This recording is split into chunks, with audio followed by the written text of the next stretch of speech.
for your patience. We had to iron out a few details so that we were ready for this, but we appreciate you guys very much being here. I'm here with Leisha, and this is Io, Let's see who if we can get her close. will be eventually our longest snake here at Clint's Reptile. In fact, she may be the longest already. So she is a cow reticulated python. She was sent to us by Kevin McCurley from Nerd. And I absolutely fell in love with cows when I first met Kevin at Tinley. We actually have a whole video about that. And I got to hold an adult cow. So she is a dwarf reticulated python, which means even dwarf reticulated pythons are pretty darn big. She'll be probably in the neighborhood of like 12 to 15 feet when she's fully grown, which sounds huge until you compare that to the size of a mainland retic, and then you realize, okay, well, that's unreasonable, but not as insane. Yeah, just don't bump her head so much. She doesn't love that. As they age, they get more and more of these spots. So they hatch out looking like leucistics. They're, in fact, this is two different leucistic alleles working together that produce this. So they're a heterozygote between two different allelic leucistic alleles. One of them is all white with blue eyes, called Phantom, and the other I think is called Orange Ghost Stripe, which is not all white at all. And then you put them together, and the craziest darn things happen. I'm trying to learn more about gene expression so I can explain these things in greater detail coming up. You know quite a bit. More than the average person, but not very much. But as far as today goes, we have a lot to discuss because it's been a long time. Very exciting things. One of them, just real quickly, we just finished up our first semester of Clint's Life Science Academy. Right here, we did a university level course in herpetology, and it was very popular. This coming semester, we also did after school clubs for kids, which was so fun. I was more involved with that, and Clint actually taught the college level course. But I want to talk about what's going on next semester. Sorry, go ahead. Well, so next semester, I'll be doing animal diversity right here, and we do still have a few slots left over. Our class size is capped at 24, so there's small class size, but we have just a few spots left. So if you're in the area of Clint's Reptile Room, which is in Springville, Utah, and a place that we'll be talking a little bit more about here in a moment, consider signing up. And I know a lot of people are going to ask, are you going to do virtual classes? Those are in the works. We're still trying to figure out all the details with that. We will. In fact, I was planning to just do herpetology online this semester, but our students that we had in that class they loved it so much that we couldn't not do it. We need to leave that door open in order to get to be about 100 degrees in here. It's just a squeaky door. Yes. Okay, so with that, should we get right to the meat and potatoes? Yeah, I think we should. Okay, we're going to get right to the meat and potatoes. We realize you guys probably have a lot of questions. We have a lot to talk about. First off, before we get into the meat and potatoes, how's the quality of the stream? Is the sound good? The video, is that looking good? I want to make sure. Nobody's complaining yet. Great. Nobody's complaining? Great, Okay, great. well, Let's yeah, do it. if you're having problems with any of that, please She finally let calmed us down. know. Why does she? All the animals love Clint, and none of them like me. I don't know, Ayla. She's She was She's going settled in crazy quite with nicely. me, and she's all settled, laying her little head on your shoulder. So cute. But I love her. I want to talk about how awesome it is that there is a snake where we are right now. Yeah. Because where we are right now is Springville, Utah. And I've lived in Utah now for 15 years. Yeah, almost 15 years. It'll be 15 years this next year. So 14 and a half years I've been in Utah. And if there's one thing that I've known about Springville, it's that I can't live here. Because Springville has, probably not in the world, places like Hawaii are more restrictive, but as far as places in the continental United States, Springville at least had the most restrictive anti-snake, possibly anti-reptile law ordinances that I've seen. And I've seen people who live in Springville that have tried to violate these ordinances. I've seen them have their entire reptile collection confiscated. Yeah, I don't people know. we know. Yes, people we know. I don't know what happens to the animals after they confiscate them, but they don't just take the illegal ones, they took everything. Yeah. And I've seen this happen multiple times. So I'm going to start off with what the ordinance has been, and it's funny how much damage one sentence can do. Yeah. Okay. But this is the ordinance, at least as it has been for almost all the 14 and a half years that I've lived here in Utah. She was smelling my nose. It was so cute and scary. So the restriction is that you're not allowed to keep anything that they deem to be a wild animal. And among the things that they deem wild animals, so this would be a list of prohibited things, it says venomous snakes or lizards and constricting snakes. I might spend a minute on what I think they were trying to achieve with this, but then also functionally what they have achieved with this. Yeah. So I think the intent of this restriction was to ban people from having dangerously venomous snakes and dangerously venomous lizards and giant constrictor snakes like mainland and even arguably dwarf reticulated pythons, big Burmese pythons, green anacondas, things like that. Basically, they were trying to keep people from keeping reptiles that could endanger the people around them. Okay? And I think that that's not a wholly unreasonable restriction. I'm seeing somebody commenting, Utah has dumb laws. Utah had dumb laws. Yeah. Because we did a video a while back with our friend Matt Jepson about some of the changes that they've been making. And he's a conservation attorney? Yeah, but that's not, I mean, he's doing it outside of his professional capacity, but a group of very qualified people started working with the state of Utah. Utah's reptile laws were originally set by fish keepers. And they're probably as absurd as if the reptile community here in Utah tried to set all the fish regulations. Like, they're just, I'm sure they did their best, but they weren't very good.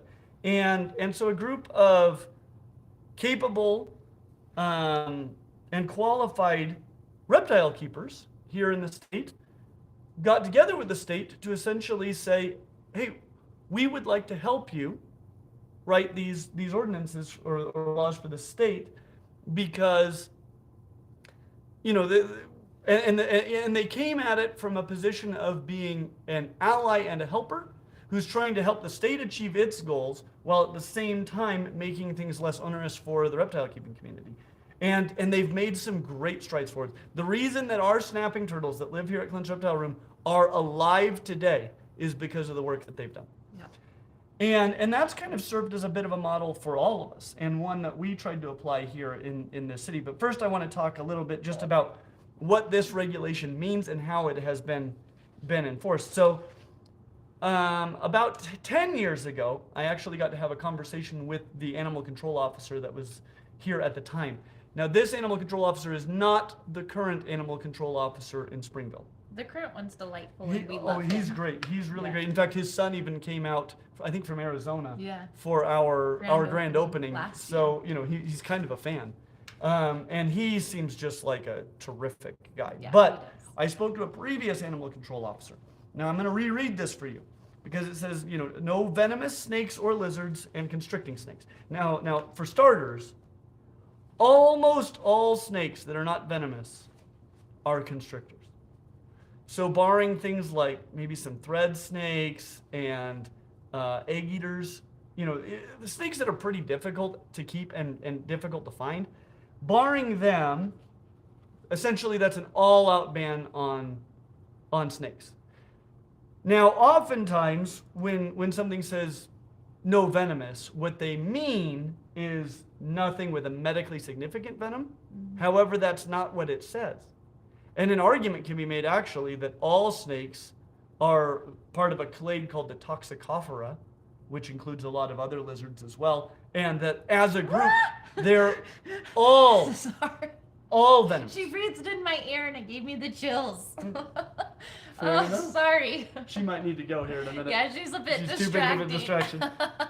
But the thing is, okay, so that's an all-out ban on snakes. Though you may be able to argue, well, my hog nose isn't a dangerous level of venomous, but it doesn't say dangerous level of venomous. But this is the way it's almost always written, and it's at best assumed that it only means dangerously venomous. But if somebody really wanted to come after you, it just says venomous. It doesn't say dangerously venomous. Yeah. But on top of that, it says no venomous snakes or lizards, which can be read a couple of different ways. It could be read to mean no venomous snakes and no venomous lizards, or, and this is the way that animal control officer read it, no venomous snakes and no lizards of any kind. And no constricting snakes. And no constricting snakes. Yeah. And so that was the status of things. Now, a lot of people have wondered, how is Clint's reptile room here? And I'll start by saying, because we are a business, we weren't subject to the same ordinances as a private citizen would be. Mm-hmm. And so we've been working with the city since long before we moved in here to make sure that we were good. And we've never had any problems as a business. However, I know that during these 5 years that we've been here as a private citizen, you would absolutely be subject to this ordinance. And so I'm going to put this snake back. But Lehi, do you want to start running, kind of explaining how we began our relationship with the city of Springville? Yeah. Well, I think it all started with getting a business license here. That's how we got to know a lot of the people. And then beyond that, we really enjoy Springville. They've been great to work with. Springville is known as the Art City. There's a 100-year-old art museum, which you would have seen in the Birthday Bash video if you watched that. And it's a beautiful place to be. And Springville City wants it to be a beautiful place. So they've been working on reconstructing downtown Main Street to include more art and sculptures, and trying to figure out what steps they should take to make Springville beautiful, to be known even more as the city of art. And because we have a business on Main Street, and I think because they like us being here, they invited us to some of those meetings to reconstruct downtown Main Street. Yeah, talk about how they've wanted to create Main Street into a destination. Yeah, so basically at those meetings, we've been invited to several different meetings for several different projects regarding downtown Main Street. And what they want Springville Main Street to be is a drive-to, not a drive-through. Mm-hmm. And so they really want people to come, stay, and play. And I think they really value us being here because it's a great destination. Yeah, we were kind of, Springville, this building where we were, the previous business was only here about 6 months. It had been rotating through businesses. There's not a lot of foot traffic down Main Street. It's mostly just a place people drive, and but it's a beautiful historic downtown. Mm-hmm. And Springville is kind of sad to see it dying. Mm-hmm. And I think we were sort of the first ones that came in here that started to bring life back to it. Yeah. And other businesses have come in since then. Yeah. And it's really, the theaters being reopened, like there's so much happening now. There's an old theater where they used to play movies, and I grew up doing musicals and shows there, and that theater hasn't been used for years and years, and now it's starting to open back up. They're playing like black and white classics there on weekends, and they're doing musicals there again, and it's really awesome to see Main Street kind of come alive again. Oh, 100%.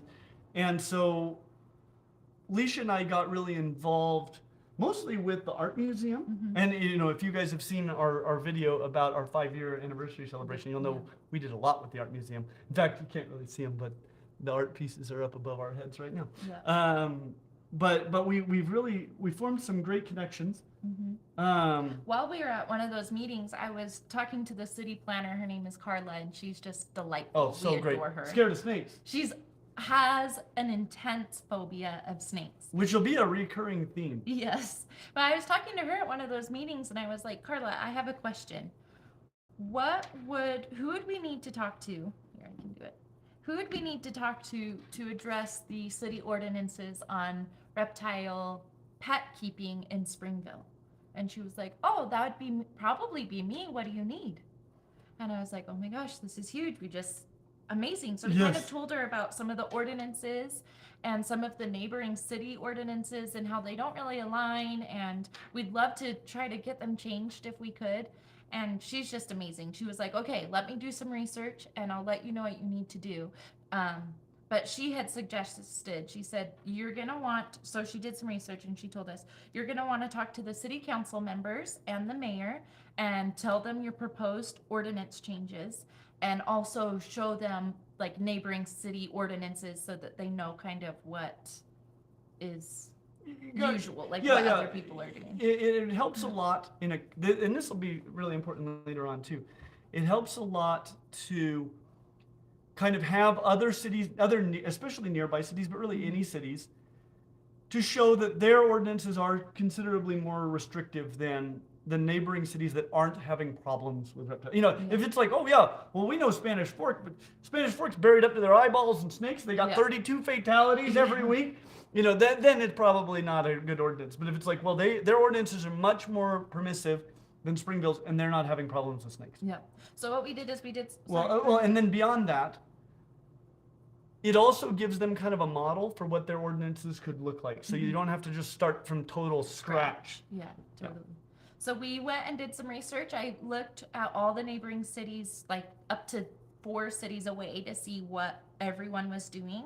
And I picked out some of the ones that had really clear verbiage, and like some of them are like just this one, venomous snakes or lizards. There's a lot of ambiguity there. Is it venomous snakes and venomous lizards, or is it venomous snakes or lizards, period? So I looked for ordinances that really kind of illustrated what we would hope to see Springville City do.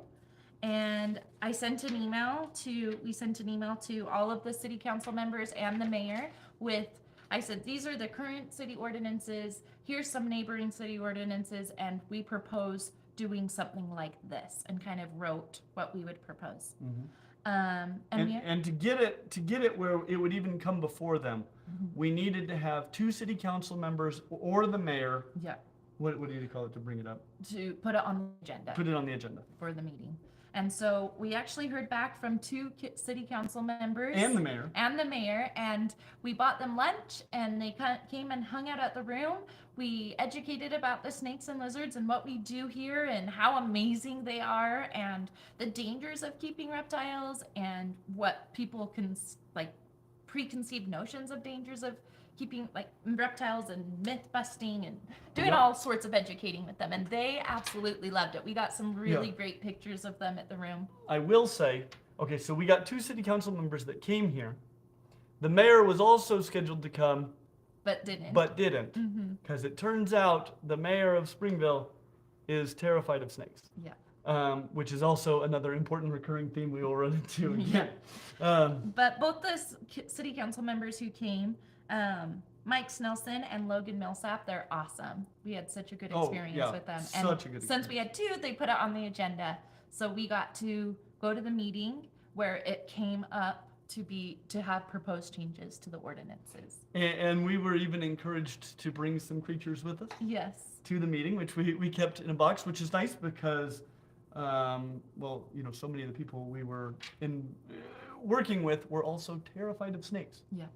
And so, sorry, we'll pick up there, but I know that, the city council members that had come to the room actually did a lot of the introducing of the topic. Yes.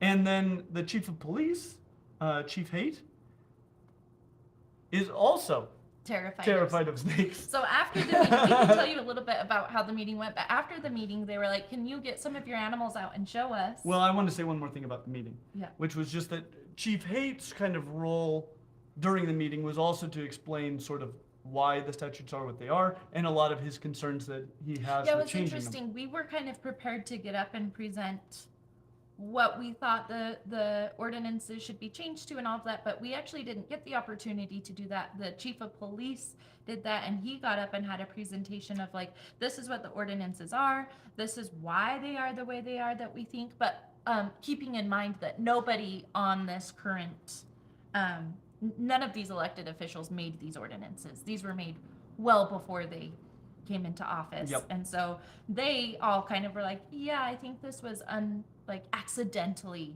restricted. And that's a really important thing is, we came to them as we think that these restrictions are more restrictive than you intend for them to be.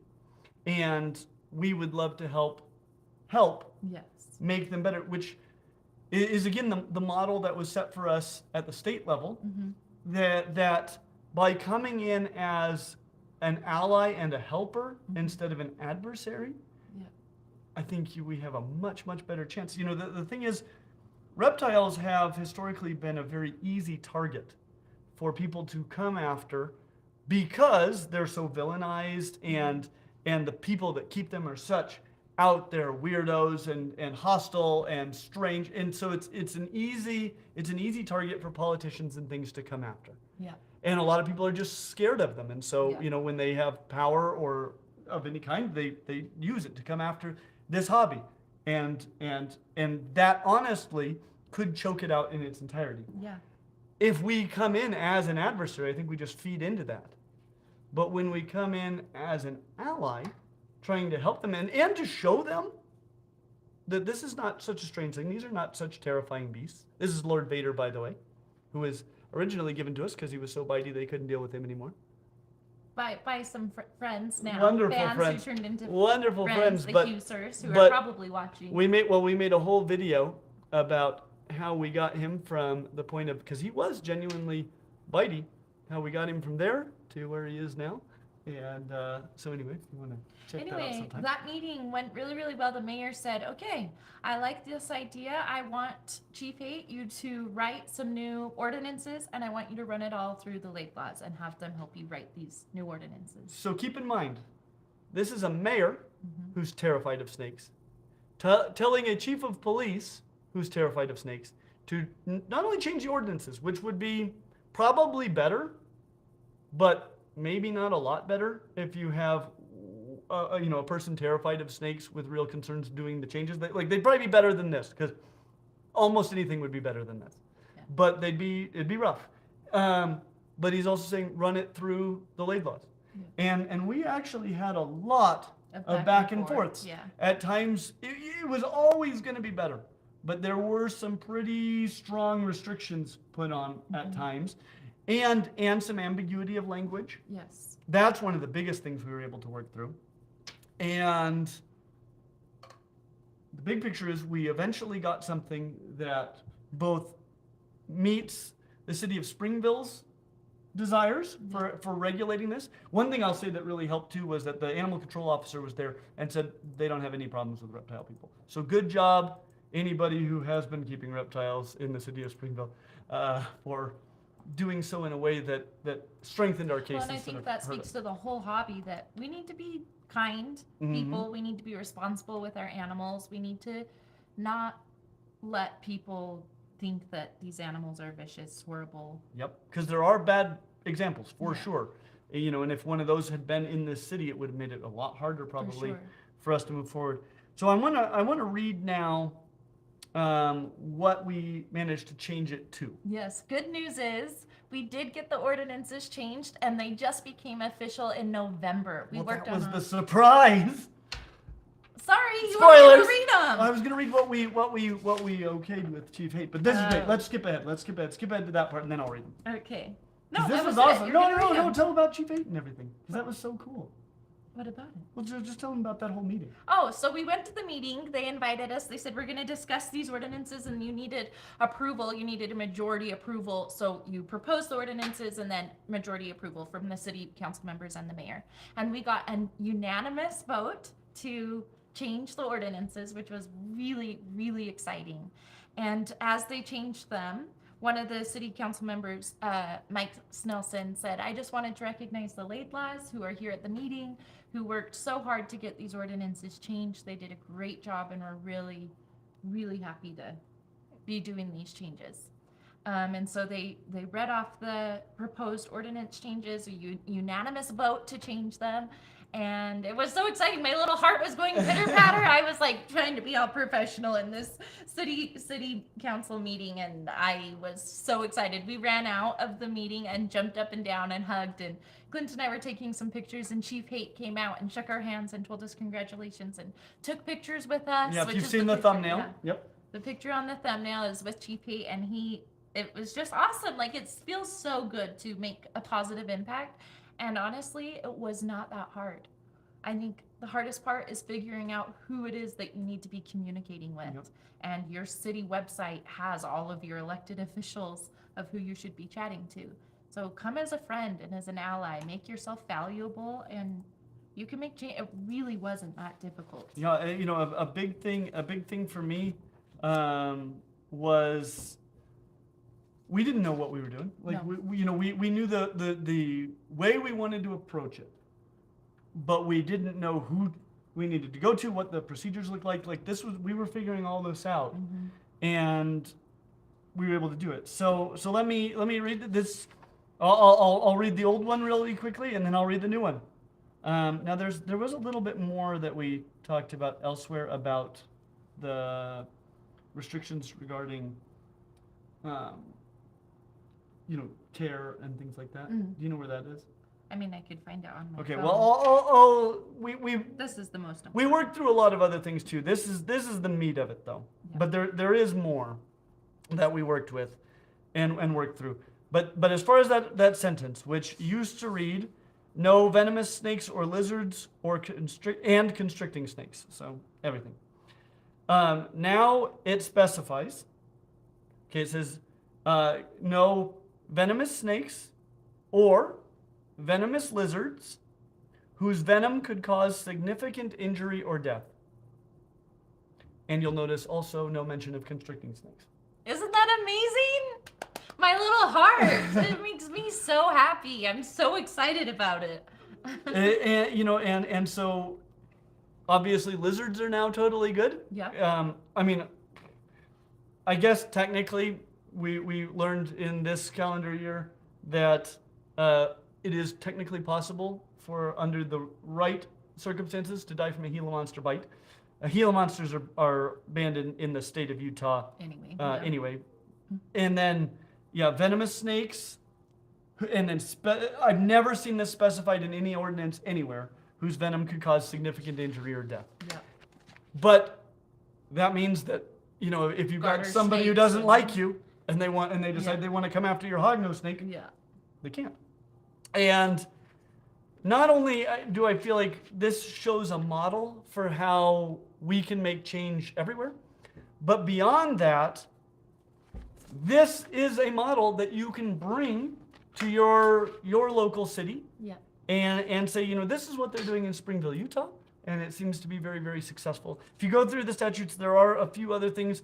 One of them was concerns about care, and originally in our meeting, Chief Haight had kind of come at it from like a position of dogs, where there's a restriction on the number of dogs you can have, and that restriction is to 2 or 3 dogs. 2, yeah.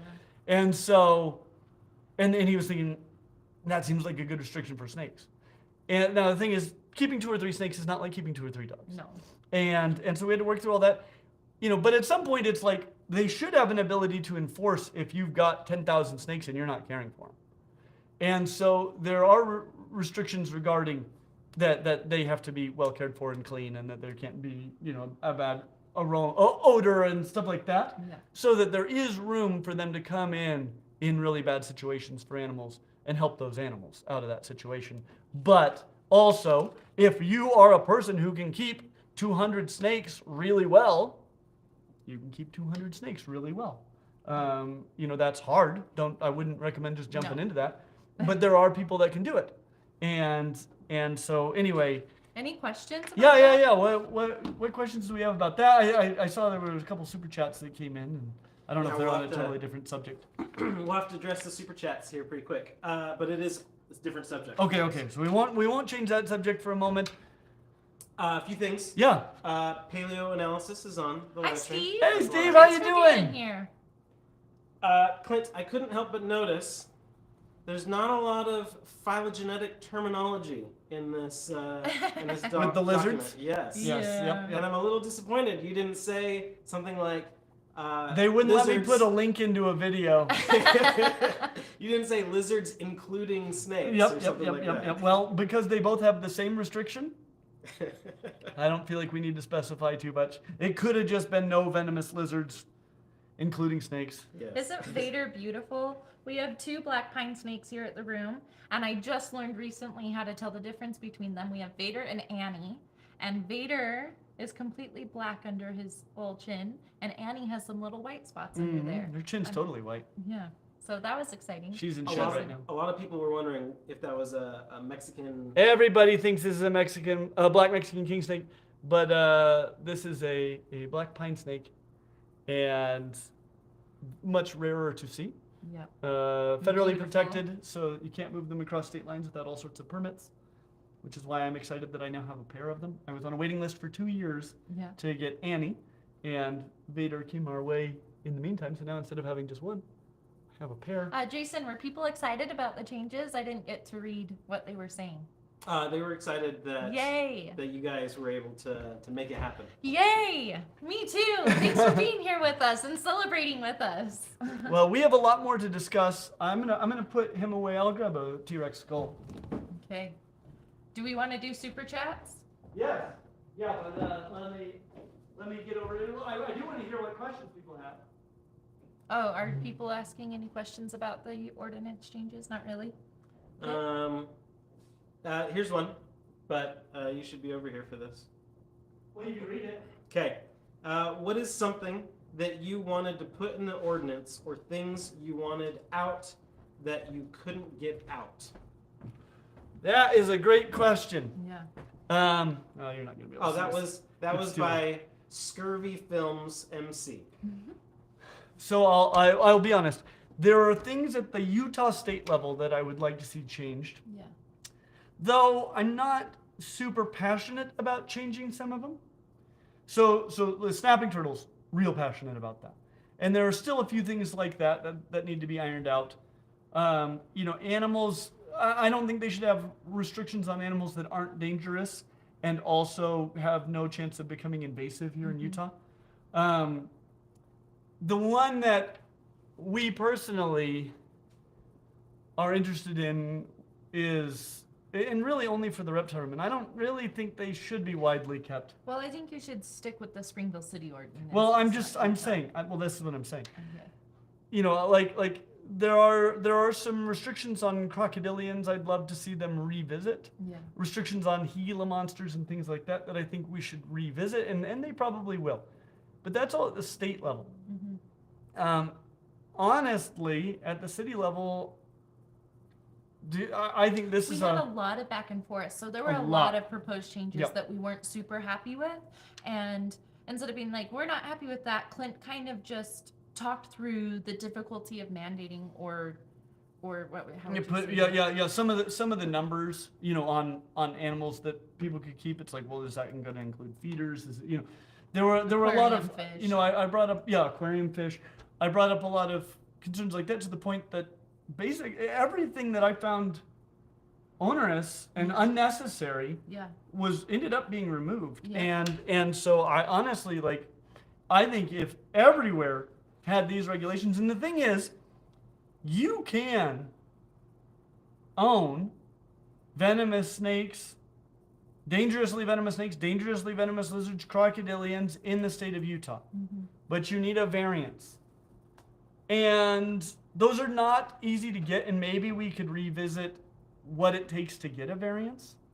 But it is possible, it's just not easy. And honestly, I don't personally have a problem with that when it comes to animals of that nature. Like, you probably should show that you're willing to put in some effort. And I'd say more like Florida's regulations on keeping those animals than the way they are currently in Utah. Like, we could probably do it because we have an educational facility, but as a private citizen, I don't know if there's really a path to getting any of those things in Utah. But again, this is Utah level, and they're working on this stuff. But at the I mean, if you're allowed to have a dangerous breed of dog, I think you should be allowed to do stupid things. Anything else, Jay? Any other questions, Jason? I actually had a follow-up question. Okay. Medically significant. Yeah. Is that specific enough? I don't know. Well, it's about as specific as it ever gets. So, and this doesn't say medically significant. It says cause significant injury or death. And I'm sort of okay with that. I mean, perhaps. I mean, there's a little ambiguity in what constitutes a significant injury, but I think we have a pretty good idea. Like, I don't think that's going to be abused. Yeah. And so and generally you don't have that at all. It doesn't put I wouldn't call a hognose bite a significant injury. No. I would call a rattlesnake bite significant injury. Yeah. I mean, probably a boom slang, or a stiletto, maybe a stiletto snake, something like that would be some of the only rear-fanged snakes that I would think would constitute significant injury or death.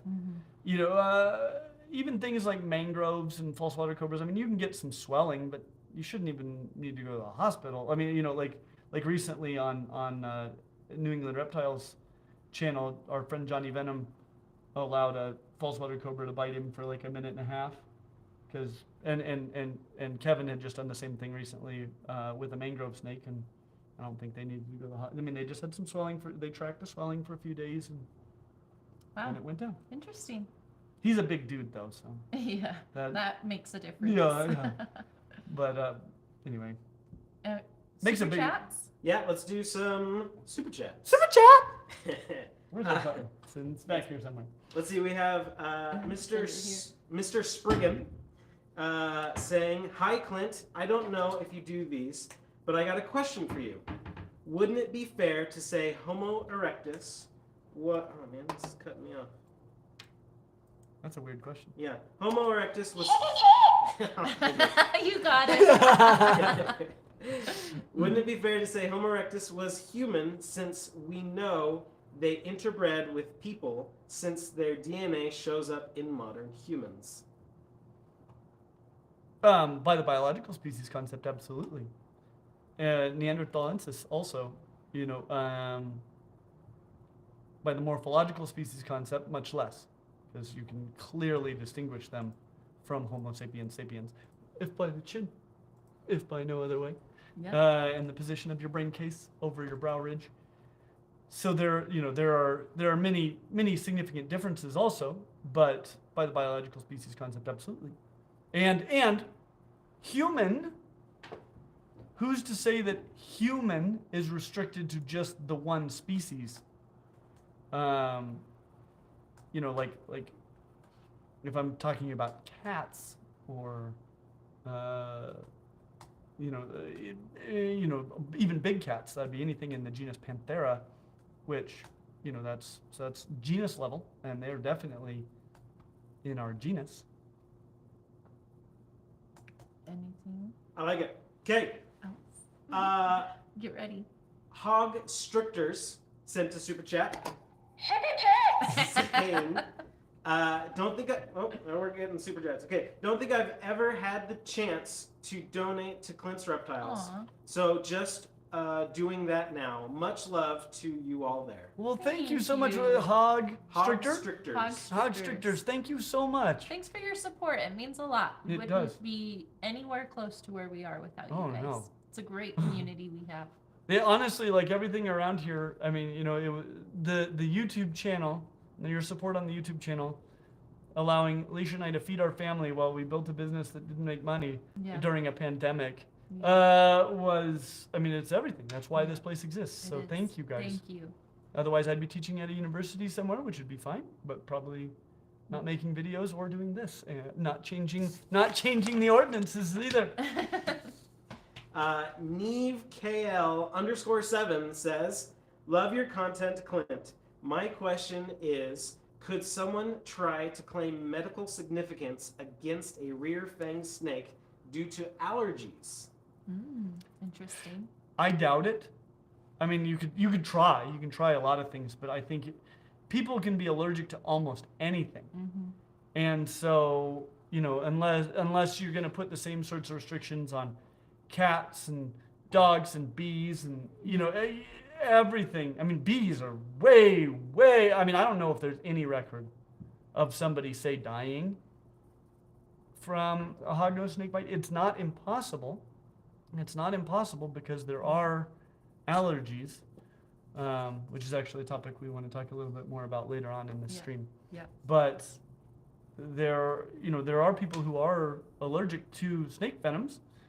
But I mean, that is such a stretch. The venom itself does not have that kind of a danger. That is a immune response. Yeah, I like that answer. like Good it. answer. Good Yeah. answer. Okay, we got another super chat from. I like it when you smile, Jason. It's so rare. It is very satisfying. This is from Amy Bentley. Amy, our friend Amy. Whoa! Saying, Clint and Leisha, you two are for sure angels on earth. Aw. Thanks for all you do for the reptile community. Knowing you will always be one of the greatest bragging points in my life. You're Aw. stinking rad. Amy, when are you moving to Utah County? That's what I want to know. Yes, thank you so Thanks much. for being You're so kind. kind. Come hang out with us at the room more often. Mm-hmm. So we're basically caught up on super chats. Caught up! So we can go to another item on your agenda. Okay. This is a Tyrannosaurus Rex skull. Sort of. Sort of. I love this thing. This was given to me by Alicia, and it is not a Tyrannosaurus Rex skull, but it is a sculpture. It's not even a scale model of a T-Rex skull. It is a sculpture that looks a lot like the skull of, I think, Stan, the Tyrannosaurus Rex. Okay, and I love it, and it's like one of the best reasonably priced Tyrannosaurus Rex skulls you can get because fossil preparation Here, I'm going to Vanna White it while you talk about it. is considered an art form. And so,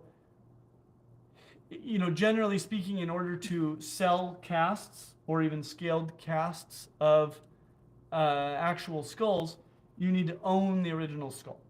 Now, I will tell you. I never knew that, by the way. No, I didn't. learned that recently. That's Yes. why it's so hard to get your hands on fossils of things like T-Rex and stuff because it's considered art, Mm-hmm. intellectual property or Yep. something. And Tyrannosaurus Rex skulls, just for the record, cost 10, 12, 15 million dollars. Like casts of a skull. No. right? The actual. The thing. actual skull. Okay. But that means that the only people who are allowed to sell the casts are either the people who prepared it and have not sold it yet, Mm-hmm. or the people who have bought a $15 million skull. And so, do these people even care about making some little money back from you? If you have $15 million to spend on a T-Rex skull, you probably don't care much about making some pennies back on that investment. And it also means that the cost of even a cast of a skull is ridiculously expensive, Mm-hmm. and you can't do anything to offset those costs. However,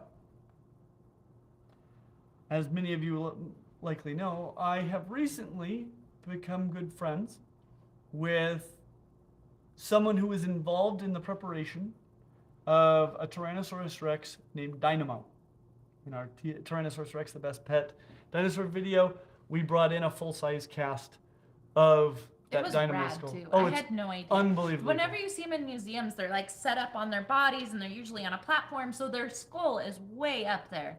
But this skull is like right here, Mhm. right at eye level, and it is ginormous. And one thing that's also cool is like this is sculpture. It's pretty anatomically great. I love it. But there's not too much to be learned from it other than what a sculptor happened to notice about a skull that they looked at. Mhm. However, the Dynamo skull being a cast of the original, has all the original pathologies, and there is such a story. Yeah, really cool. Of fights that Dynamo was in, of how Dynamo lost an eye to a Triceratops and was bitten on the face by other Tyrannosaurs, and a puncture wound, right into its nasal bone. Amazing stuff, super cool stuff. Well, we have sort of a rare opportunity to do a couple of things. One of them is we could potentially, not at an insignificant cost, it would be a ridiculous cost to us, so much so that it may be prohibitive, which is kind of why I want to gauge your interest in such a thing. We could potentially get one of these casts of Dynamo's skull for the room, a full-size cast that people could walk Oh, right you up have a hair that's bugging me. Okay. We could get a full-size cast of Dynamo to have here in the room that you would be able to come here and see up close and personal. And that's super cool. We'd have to have a way to fund it. Well, our paleontologist friend Ethan has the rights to perfect scale models of Dynamo's skull. Not just his skull, but also the muscularized version of the skull So and cool. full-fleshed version that still, they all show all of the All those pathologies scars and all apparent. Yeah. And we could potentially make those available to you guys, so that you could own a scale model of the very skull that is here at Clint's Reptile Room. That's an idea we've kicked around. We've also kicked around the idea of getting skulls that are not $12 million of smaller dinosaurs, and actually being able to sell you original casts of those. These are just ideas, but the idea of being able to have something like Tyrannosaurus Rex here in the room to share with you guys would be unbelievable. about. I will tell you, a Dynamo skull. We, the room was made possible because, we did a GoFundMe, and there was such a huge response. The Dynamo skull alone costs more than all that we got from the GoFundMe So to we would start the probably room. want to do a Kickstarter or something. So yeah, we might need to do a Kickstarter, something. We'd have to figure it out. It's prohibitively expensive for us. But if this is the kind of thing you guys would be interested in, we would at least continue to pursue it and find out how possible this Well, would be. what responses are we getting, Jason? Yeah, what are their thoughts? They're saying that would be so cool. Let's see. What would it cost? That's a good question. I don't know. Yeah. Well, like The fake. it would sculpture. probably be about the size of this one, maybe smaller. I think we'd have a few options potentially as to how large it This would is be. a good size, though. This is a good size. It fits nicely on a shelf, like a bookshelf. And I will tell you, skulls this size, to buy them most places, like on Etsy and stuff, they're just sculptures like this, and they tend to be about $400. I would want to come under that, but Yeah. we'd have to see what's possible. There's probably there's a reason that they cost so much, and Yeah. so I would want to come in less than that. But honestly, there are some of the $400 ones, like there's a Spinosaurus one that I'm considering getting in. Again, those are just sculptures. I mean, when you look at this up close, it looks like a sculpture. It Yeah, does. it's Oh, you yeah, I it's guess you got- could see like the palette knife. yeah. I mean, but it's good. It's dang good sculpture. Yeah. These are gonna look like Dynamo. Well, they will be. Well, they're just casts. Well, they're not cast because they're little. Oh. The original one, the full size one, is a cast, but I these are perfectly made replicas And made. Dynamo is extra special. Too. Yeah, and they're and so these are not just sculpted by a sculptor; they're sculpted by one of the paleontologists who worked with him right there in front of him. So like he is modeling every detail with the skull right in front of him. I'm sure this was probably made with some photographs of Stan. Yeah. This is he's got the skull. He was the one that did the reconstruction, so he knows Yeah. every detail of that skull, and Yes. I mean, it is indecipherable from a shrunken down cast. It is unbelievable. Yes. Amazing. And I've And never seen anything what like I was it. saying Dynamo's especially rad because of the story that he has Oh, with yes. all of his scars and his nicks and like all the We would make a video so amazing. with Ethan here Yeah. to go through every detail Yes. of the skull. So when yours arrived, you would know every detail and you'd be able to show, you'd know it almost as well as Ethan does. So tell us, Jason, what are they saying? Paleoanalysis says, Clint, if you really want to do this, I will help you promote it. That would be amazing. Do you know any people who are into paleo stuff? For those of you unfamiliar with paleoanalysis, I love his channel. Like, as you know, several years ago, I decided that I didn't have enough knowledge of ancient life, and I needed to gain more. And I discovered the channel Paleoanalysis. It has been the single best source for that sort of information that I've come across. He's doing a series called The History of the World, where he's going through all of life. And actually, we've been talking lately about doing a collaboration video on that basic topic, but really getting it into a single video so that we can talk about that here. But if you want the real version, hop over to Paleoanalysis and check that out as soon as the stream is over. People are wondering more about Dynamo. Like, who is Dynamo? So Dynamo, we'll have Ethan here, but Dynamo was the big T-Rex in our Tyrannosaurus Rex, the best pet dinosaur video.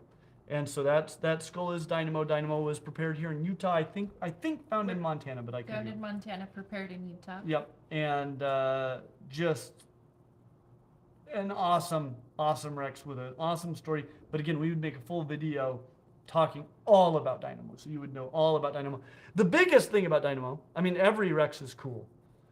The main thing about Dynamo is, we have an opportunity to do this for you. We don't have that opportunity with any other Rex.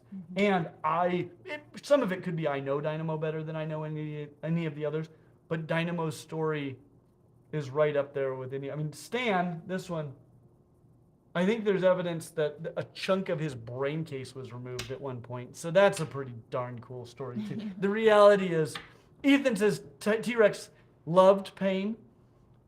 I don't know about that, but I think T-Rex didn't fear pain, and T-Rex liked to inflict pain.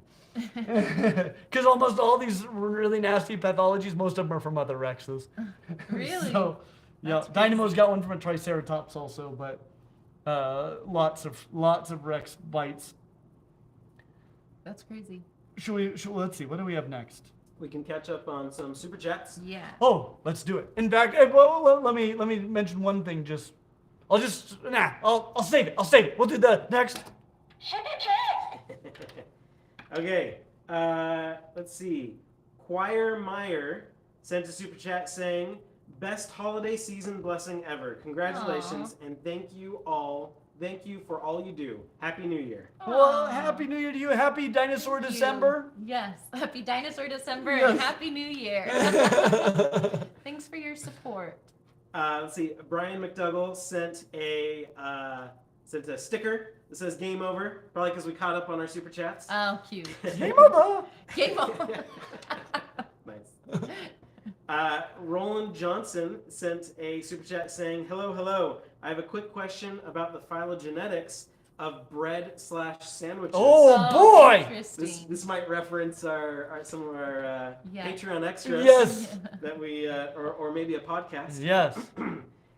If you have the same type of bread but made different loaves with different grains, would that be considered convergent evolution? Okay, so you have the same type of bread. But different loaves with different grains. Wouldn't that be Maybe Different maybe types the of different same, types of bread? maybe shape of bread. Okay, so the same shape of bread. Convergent evolution. I suppose the main thing I need to know, it's definitely convergence. The biggest thing that I know not enough about is the history of how we got to that particular loaf shape. It may have been an evolution. It may have just popped into existence that way. Speaking of, Jason was saying this is referencing a Patreon extras video or a podcast.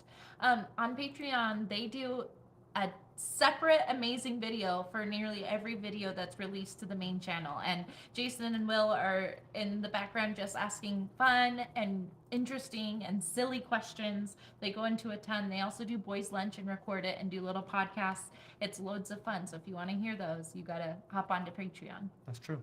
Absolutely. Okay, the next super chat is from FAKJBF, and they say phylogenetically. I need that pronounced. The letter Q. Phylogenetically speaking, should a Chicago deep dish be classified as a pizza or a casserole? Casserole. Ooh, casseroles. I hadn't even worked that in there. I'm still gonna go with pizza. Interesting. Is lasagna pizza? No. Why not? Lasagna's got a whole other. What is the defining characteristic of a pizza? Yeah. Or Well, but I it's would not- say, I would say bread. Okay. Noodles. No, not That's noodles. bread. No, noodles are not bread. Can't you lose defining characteristics of a clade? You can, but I don't know if cladistics are involved here. But definitionally, I think a deep dish fits the definition of a pizza. Because it's bread with sauce, generally tomato. In fact, I think you have a better chance at getting like these ranch and Alfredo sauce pizzas, as designated as not being pizza, than you do. And I think cheese is optional. Like I don't think the Italians. You're making me crave Pier 49. Yeah, Let's go get pizza after you this. got a deal, man. If you come visit the Reptile Room, go stop next door to Pier 49 It's so good. Pizza. They have the best pizza I'll in the ask. world. I'll ask while I'm there. Good. Astro sent a super chat saying, it went away. Where'd it go? There it don't is. I would pay hundreds of dollars for a true scale model of any of those. Bone clone is great, but those are 3D scans and you lose a lot of detail. Mm-hmm. And I love those too, and they're extremely expensive. Yeah. And that's, I mean, I get why they're so expensive, but I want way more of them. But then, yeah, this is on a whole other level. I've never seen anything like this available, and so it's a cool opportunity. Yes. Borzoe Empire sent a super chat saying, who would win, a honey badger sized T-Rex or a T-Rex sized honey badger? Okay, so a honey badger. A honey badger sized T-Rex for sure. Well, are they fighting each other? They are. Or a T-Rex sized honey badger? T-Rex sized honey badger. Well, here's the thing. The T-Rex sized honey badger, Oh yeah, well, yeah. the honey badger sized T-Rex would probably freeze to death very quickly. The T-Rex sized honey badger would overheat and die very quickly, probably faster.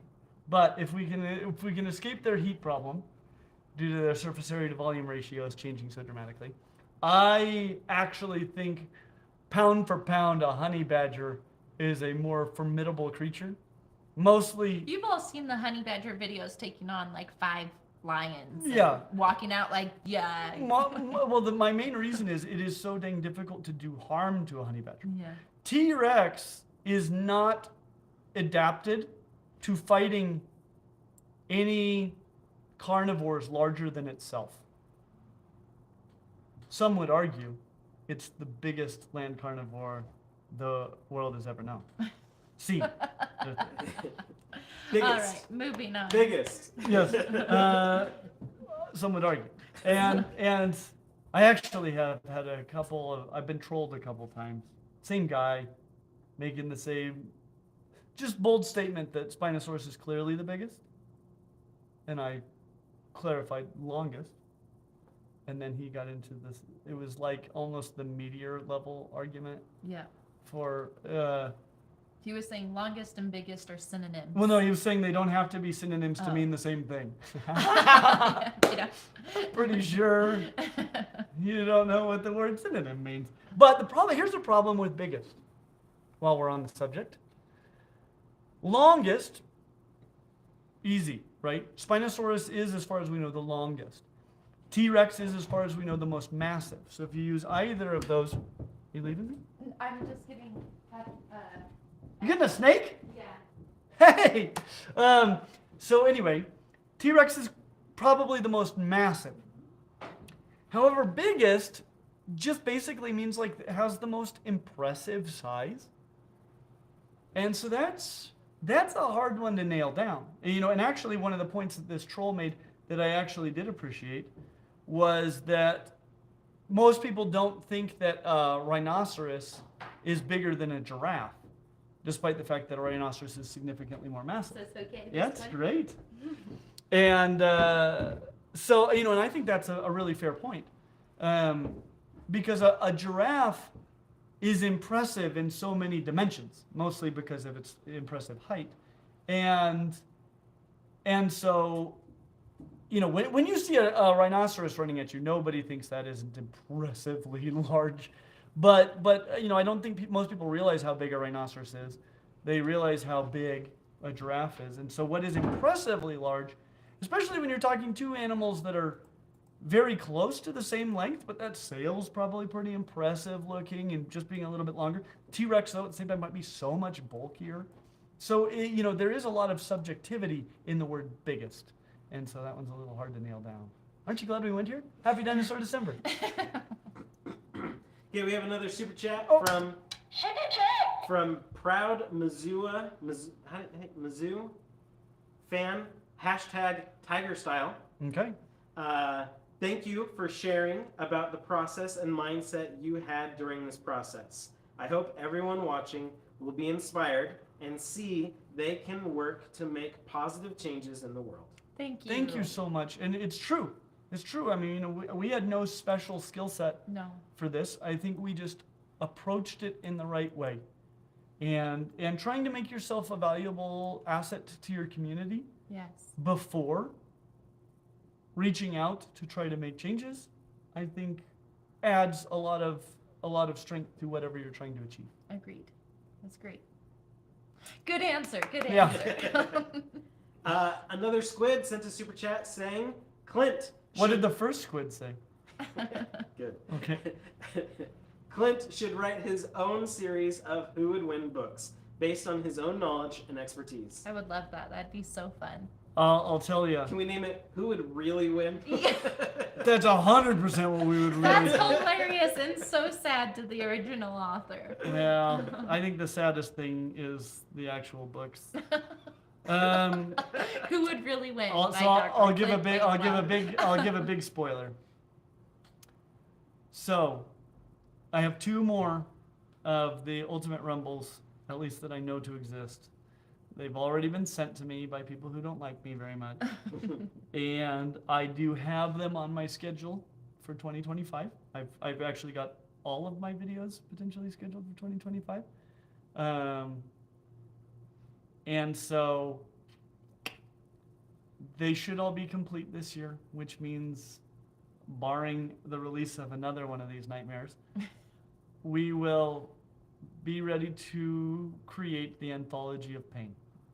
Who would really win? Would you go through and do the same animals? Well, something I have considered doing is taking all of the winners from all of the books and writing my own tournament, and possibly including that as part of the Anthology of Pain.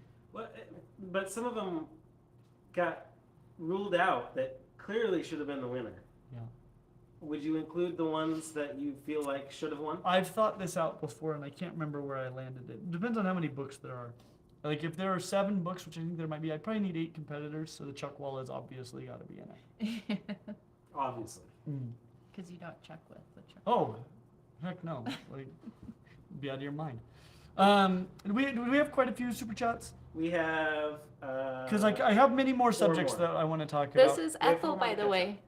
She's a behemoth ball python, and she's one of Clint's babies, Mhm. a blue-eyed leucistic baby. My dream snake. Okay.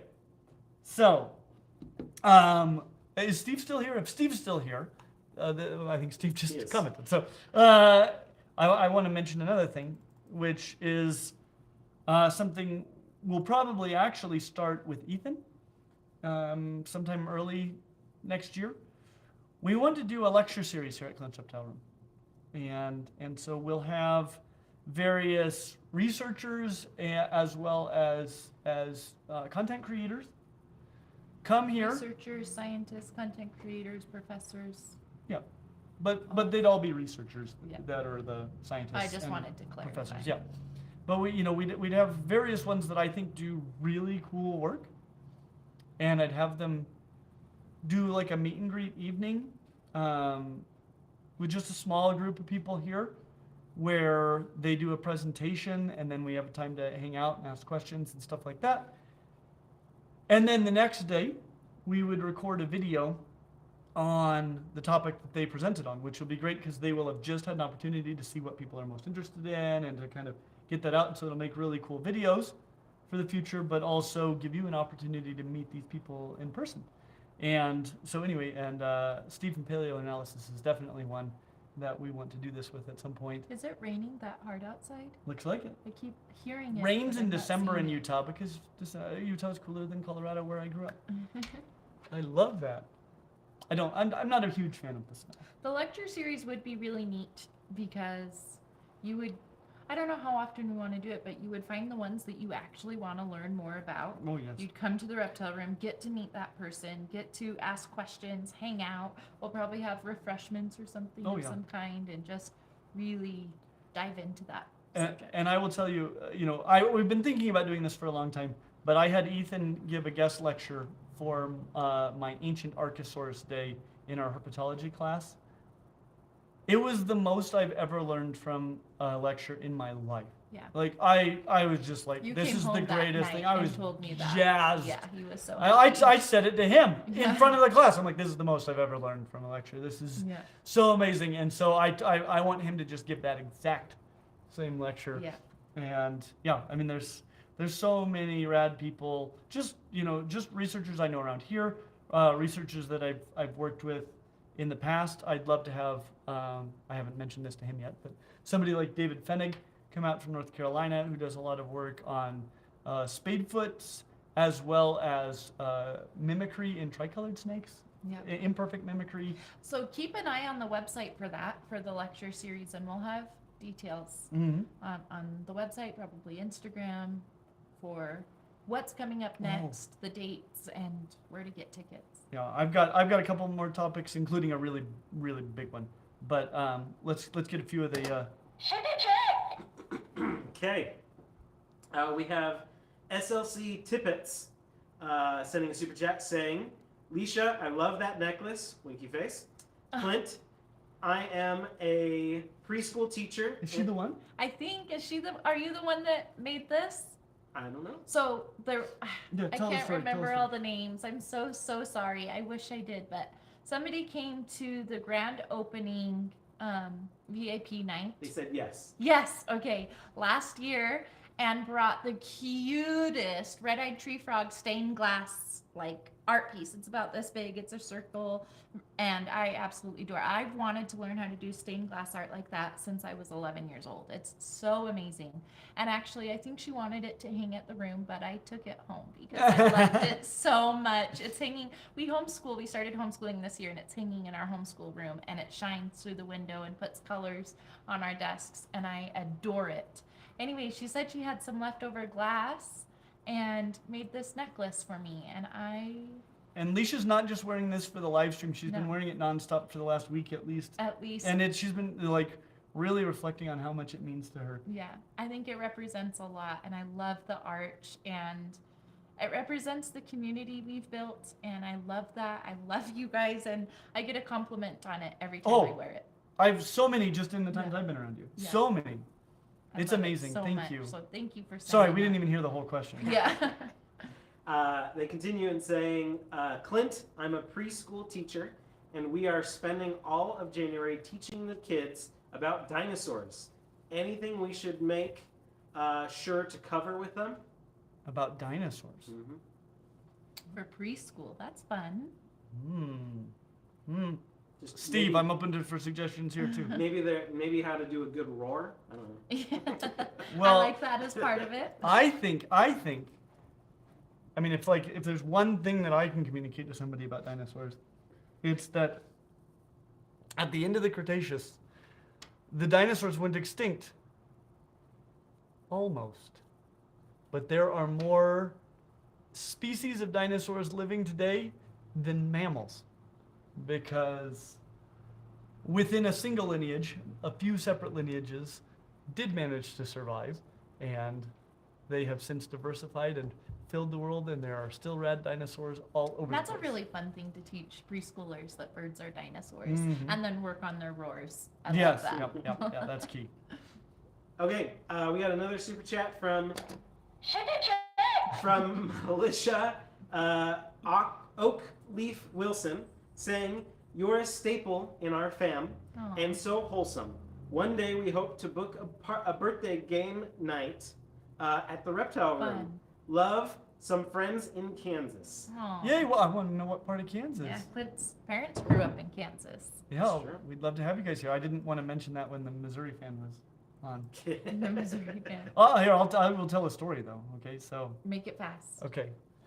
Here in Utah, there's like a rivalry between BYU and the University of Utah, and I'm like, "Pfft, lame, that's a weak sauce rivalry, because the rivalry I grew up with is the University of Kansas and the University of Missouri. I think, great-great-grandfather was killed by Missouri bushwhackers, okay? And they came and burned the city of Lawrence, where the University of Kansas is, to the ground. That's a rivalry. Oh dear. Thanks for making it fast. Wow.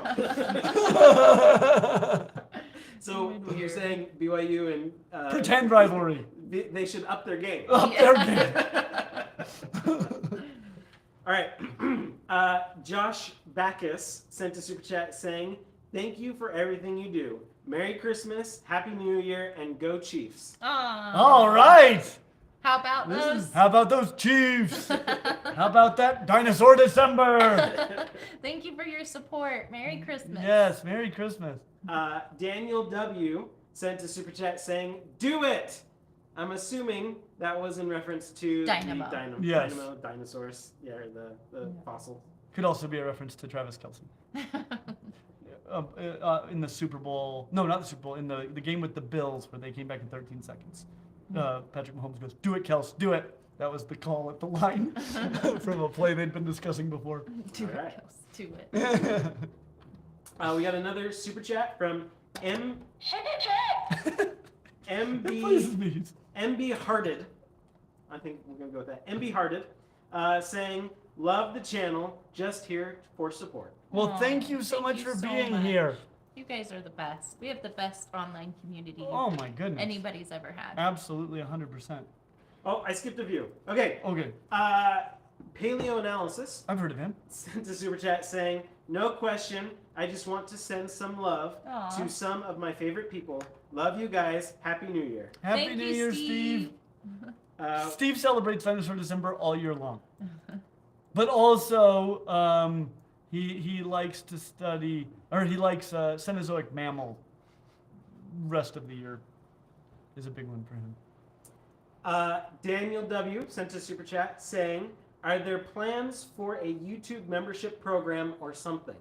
That's a good Jason question. Yeah, right now we've got Patreon, and We really do love our patrons over at Patreon. Mhm. Yeah. It's been really and we work fun. really hard to provide a lot of value.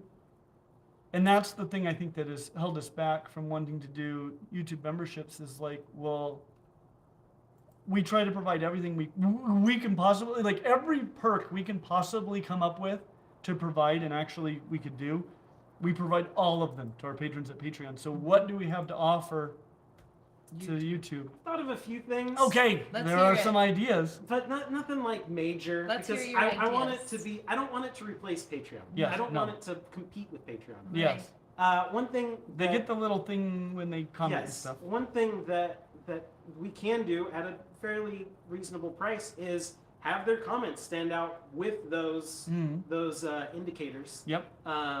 And I had a few ideas on what kind of indicators we can do with those, but I think that would be fun. I would love to hear their suggestions. Yeah. If you have suggestions for features you'd like to see there that don't make And sense are to have there on reasons that you aren't on Patreon? Like, Or why maybe would you you are. rather YouTube thing over at Patreon. But that perk that you just mentioned is a big one, and and maybe that could be it. I will tell you, Patreon is so important to what we do because honestly, like the nature of our videos, they're difficult enough to make now that like it's a full-time job, and if I most tenure track faculty positions at universities require you to not have any other job, which means the channel would need to end. Because of Patreon, we've managed to turn this into what we do as our full-time job. And without Patreon, that might not be possible now. It certainly wouldn't have been possible when we needed to make that transition. Yeah. And because when I finished my PhD, that was the time. It's like, okay, am I going to go tenure track, or am I going to go YouTube? And Patreon's what made that happen. Is what makes it so we can continue to move forward, so we can build this, so like, and so we can. I mean, honestly, here's the reality. I do polls. I know that the reaction videos are not your favorite videos. It's not that you hate them, but they're not your favorites. I like making them, but they're not my favorites either. They are YouTube's favorites by far. And so, if it was just like we were just trying to pay the bills, well, we would just make a million reaction videos. But we're actually trying to provide the kind of content that you guys want to see and that we're most passionate about making, and Patreon makes all of that possible. So anyway, it's a big deal. But adding features in other ways, that's awesome too. Love it. Kay from in our super chats said, thank you. Said, Clint and fam, what you do is invaluable. So much love and thanks to everyone from down in Australia. Wow. Thank you for being an absolute beacon of positivity. Oh. Well, thank you so much. And I'm counting Jason and Will as part of that. 100%. 100%. This wouldn't exist without them. Yeah. Thank you, thank you, thank you. Yes. That's so kind. And Australia, so rad. Yep. When the channel was a lot smaller, we went to Australia and New Zealand, and Clint got recognized in Australia and New Zealand, and it was amazing. We got a really cool video out of the Australian one from because Coop from Reptiles. Coop's Reptiles. Yeah. Like that's how we met, and he's such a cool guy, and I want to go move back to Utah and have him work at the room. I want to go back to Utah. I want to go back to Australia and hang out with you in Australia. Yeah. Sorry, this is not a super chat, but it is a chat from somebody in the live Regular stream. chat. Good. But this stood out, and it made me laugh. Barbara S. says, you can always tell a mom rocking the snake. Oh, no. I Was I rock rocking it. it? Yeah. Is that okay? She yawned when I was doing it, I think. Especially when we have a small baby, even I'm rocking animals all the time. He rocks Gus Gus. Yeah, oh yeah. Okay, back to super chats. Yeah, and we still have two big subjects, so we Okay. can't. Let's catch up on super chats, Okay. and then they can build up again. Neve KL_7 sent another super chat. Yes. How do you say that? Good. They said, killed by boom whackers made me imagine he was killed by those plastic tube instruments that young children play with, and I won't imagine otherwise. Bushwhackers is Bushwhackers. what. Oh, Clint said. yes. And she heard you say boom whackers, which are those two things. Yeah. Yeah. That's how I want to go. Daniel W., who sent the super chat earlier about the YouTube memberships, Oh yeah. said, then I will subscribe to on Patreon. Thank you. Oh, Awesome. well, thank you, and Thank but you, we thank will you. look into YouTube other memberships, features, YouTube memberships. And... Okay, we're caught up on super chats. We'll let them build up again. Okay. But you can move on to your next agenda. This is a quick one. I don't want to dwell on this one. Our last topic is a big and serious one, but this one is just has to do with our most recent video, which was a reaction to a long form video. In fact, we've done a couple of different long form video reactions lately because we did the one with the snake wizard, and recently we did this one about whether or not there were feathered dinosaurs or dinosaurs, birds could have evolved from dinosaurs. And those are, usually when we've done the reactions to videos, it's been to short form content. And I like doing that. I don't anticipate we'll stop doing that. But I kind of wanted some feedback from you guys about what you think about the long form. In some ways, I mean, one thing that occurs to me, and I'm figuring out how I feel about it. I think I feel okay about it, but it's more significant in this way. When I've reacted to short form content, I'm usually reacting to somebody in the middle of, oftentimes in the middle of something longer, where they spoke about some misconception about evolution. And that's fine. You probably can't find anybody who doesn't have some misconceptions about anything in science, right? And so I'm finding that, and I'm correcting it. It's more about learning what the actual position is of evolutionary biology than any sort of serious critique of that person and their argument. And a lot of times they are kind of absurd. And usually that has been cut by other creationist organizations, maybe the organization they were making the long form conversation thing for. So, like we try to do it in good faith, because it's not like we're cutting it out somewhere. It's like, hey, look what this dumb thing this person did. No, they thought this was good enough that they wanted to make a short form video highlighting that, but it's highlighting a misconception.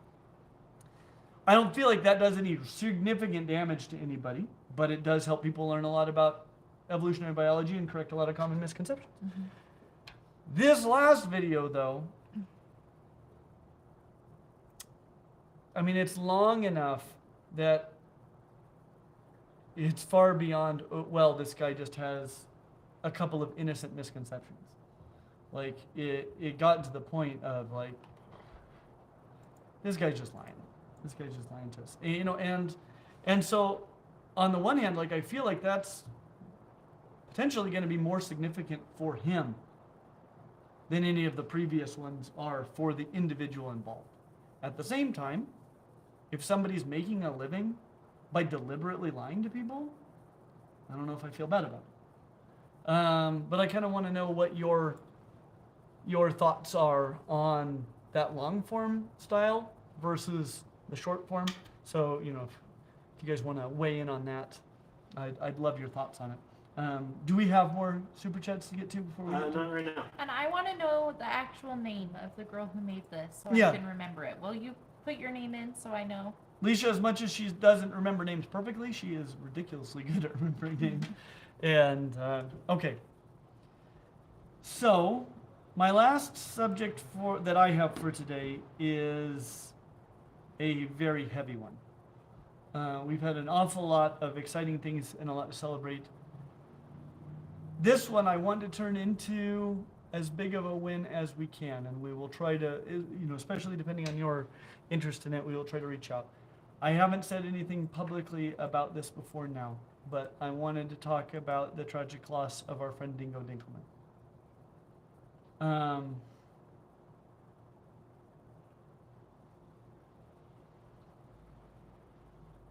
If you've ever seen any of his videos, just from any video with him in it for 10 seconds, you can tell that this is an absolutely special person that I think the world needs. I think that's the hardest part, is that the world needs Dingo. Yeah. And Dingo's family needs Dingo. There are a couple of people in my life, and he doesn't like being compared to both of the, one of them, I don't know if he's ever been compared to the other, but as far as people like this that we've all lost together in the past, I felt really strongly about the loss of Steve Irwin and the loss of Robin Williams. Those are two that, they're just so special. They stand out, and the world just needs what they bring to it. And Dingo is such a special human being. On exactly that. We met him for the first time at Animal Con last year. And his kids and his wife, Kirsty, connected with them instantly. Mhm. They're so humble and genuine and kind, and we went to lunch together and had a great Oh. time. One of the most fun experiences Yeah. of all time. Yes. Was just spending that lunch with Dingo and his family. You know, and just, I mean, you know, he is exactly who you see in his videos. Yeah. Exactly that person. Just this humble family man who's just passionate. Full of about- enthusiasm like you've never seen. Yeah. Just for Love. everything he's doing, and you know, and his family is He loves so the Dingo special. men. And they've created something absolutely amazing in South Africa. He'd just gotten Elliot, his giraffe, who's a legend, and you know, and he's so excited about Elliot, and just, you know, we've you know, since that time we're making plans to go visit them in South Africa, Yeah. and do some amazing things. But they've got this huge facility there, and you know, but one thing that stood out, we caught a black racer in Florida, and Dingo knew that he has a snake venom allergy, and we talked about allergies earlier. Well, you know, we talked about the fact that all the snakes are in this clade Toxicophora, and so even though a black racer is not notorious for having any sort of venom at all, Yeah. he'd had serious anaphylactic response before to a non-seriously venomous snake. Mm-hmm. And And he refused to hold yeah, it. and he- we and were so- all passing it around, holding it, looking at it. It was this wild racer. It was so fun to see down there in Florida. And he was like, "No, he actually said, I better not." Yeah. And you know, he was like, "No, I almost died from holding a snake. I'm not going to do that to my family. I'm not holding this snake." and devastatingly, a few months ago, he was bitten by a green mamba. He knew specifically that he had an allergic reaction to mamba bites. He'd almost died in the past from a mamba bite, from the anaphylaxis, not from the venom per se. And he was in a coma for a long time. We were just getting updates as we could. But as you probably know by now, he did end up passing away, which is just devastating on so many levels. And honestly, the thing that I worry the most about, I mean, obviously this is a devastating loss to us all, but it's particularly devastating to his family. I mean, you know, that's just, I mean, obviously it's a loss for any family to lose a father, And but a husband. and a husband, but then, I don't know, there's something when it's someone so special. Mhm. It's like Someone that this world needs. He was such a someone light. and especially his family, you know. Yeah. It's like, and they had that, you know, and that was their future, and now it's gone. And on top of that, and you know, like we need to reach out to them. I've been in communication all the time until this, you know, but we kind of don't want to add to the stress, but we want to reach out soon to figure out, like, what do they need now? You know, it's all, like I said, it's always devastating to lose, you know, somebody, but then especially when you're trying to create something like what they've been building, Yeah. to now try to move forward without him. I don't know what that looks like. And we don't know if they want to keep that facility going, or we don't know what they Nope. want to do. But we, you know, if that is what they want to do, to move forward, or in any direction that they decide to move forward, Yeah. we want to do what we can, what's within our power, to help support them. So we will probably, you know, we'll learn more. We'll reach out to them and learn more, and you know, and if there's something that we as a community can do, you know, we will make sure that we communicate that to you guys going forward. But we definitely want to see them thrive, and so, you know, one thing I I would recommend to all of you is go watch Dingo's channel. As you know, a few years ago, they were targeted in a way that caused them to lose their entire channel, and so they have rebuilt from the ground up. And so go watch that, because that funds what they're trying to do. They have a Patreon. It's not very big. They don't have a whole lot of Patreon supporters. Consider supporting them on Patreon. And as we find out what they need specifically, we'll make sure to relay that to you guys if it's anything that that we as a community can do. Thanks for bringing that up.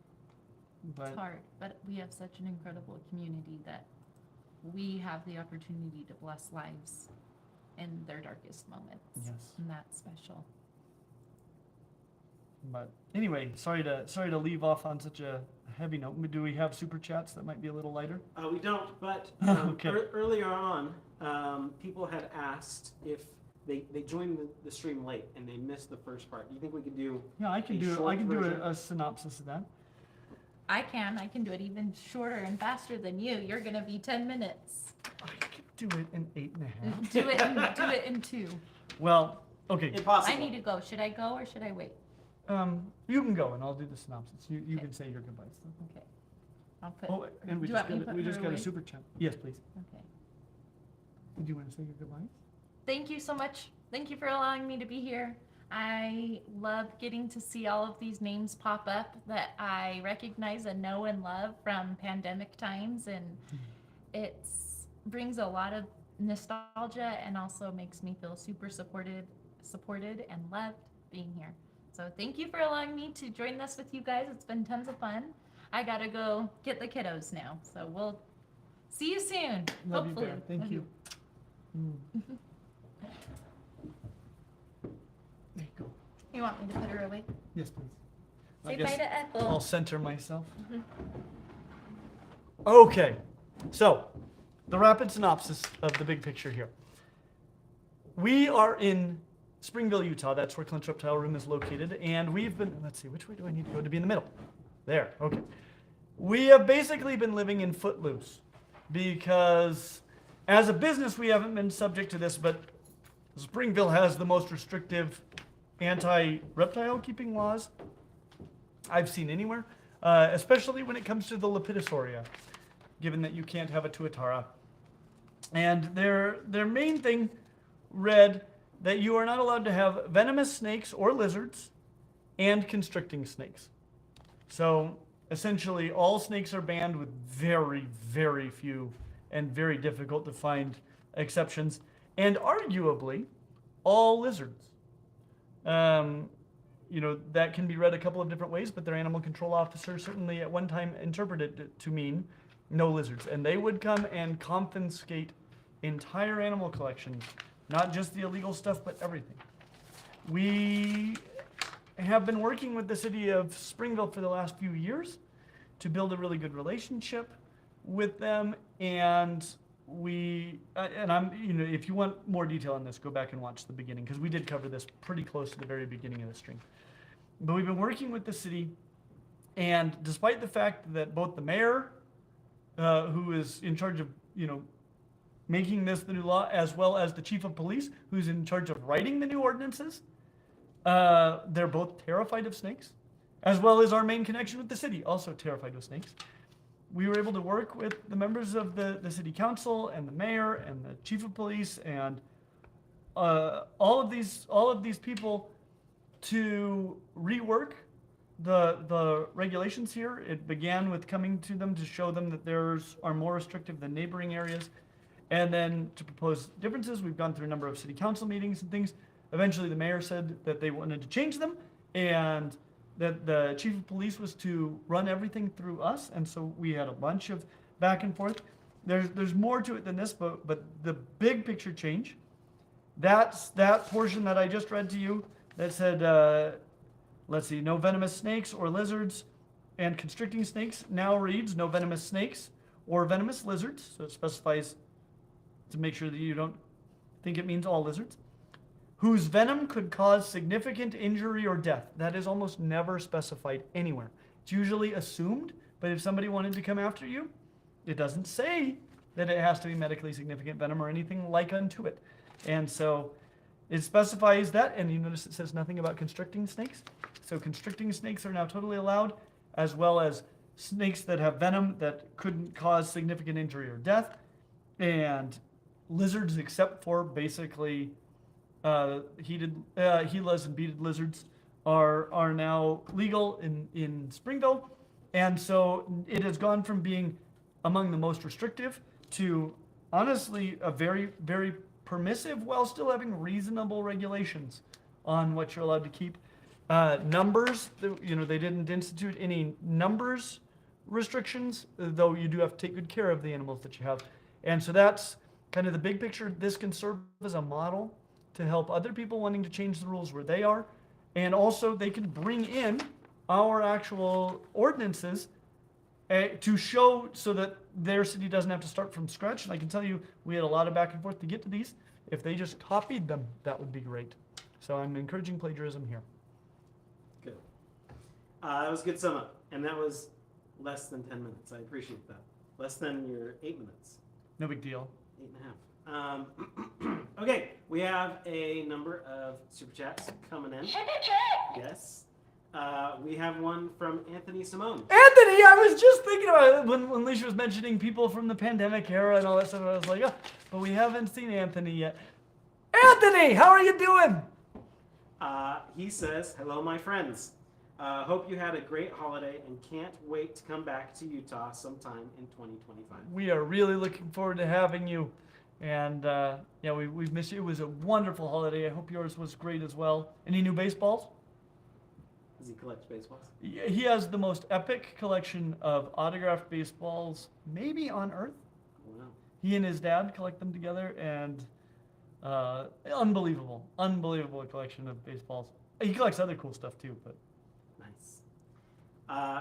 Roland Johnson sent a super chat saying, have you guys considered a new tier for Patreon? yes. Yes. We have considered a new tier, which actually gets us around to the fact that, so we're considering very strongly, gosh, should I do spoilers on where we might be going? What we might be doing? Anyway. I have been talking with the relevant parties, so I can at least tell them where we are. I can tell them it's not set in stone. You should do whatever. Okay. All right. Nothing is final. None of this is final, but I can tell you what I do know. So, I'm not talking about the Patreon level per se, Okay. but we have considered a higher level for Patreon. Here, let me ask you this, because this is the biggest thing. If we had a higher level, on top of all of the existing features, what would be things that you would want to see offered to a higher level? Because that's the thing is, like, I don't like the idea of not making it worth it. Like, it's one thing to want to support us. I get that, right? There's a whole service called VidAngel. I rarely use it. I subscribe to it because I want it to exist. And they, other than existing, it doesn't do anything special for me.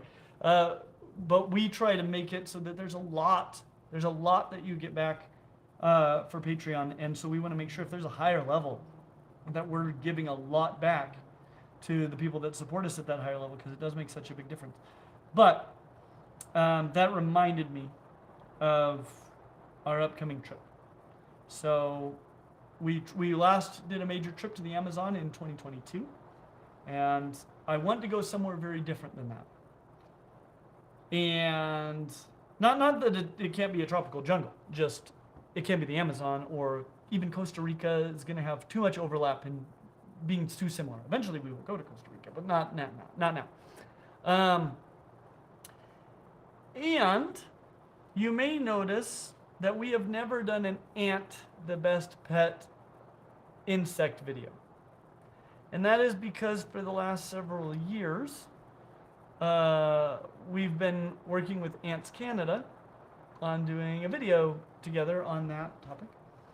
Well, he has invited us to come out to see him, not in Canada, but in the Philippines, where Ants Canada lives, obviously. And And so we're seriously considering going to the Philippines. And the Philippines also are close to Thailand, which has tigers that scare me, and Borneo, which has no tigers and therefore doesn't scare me.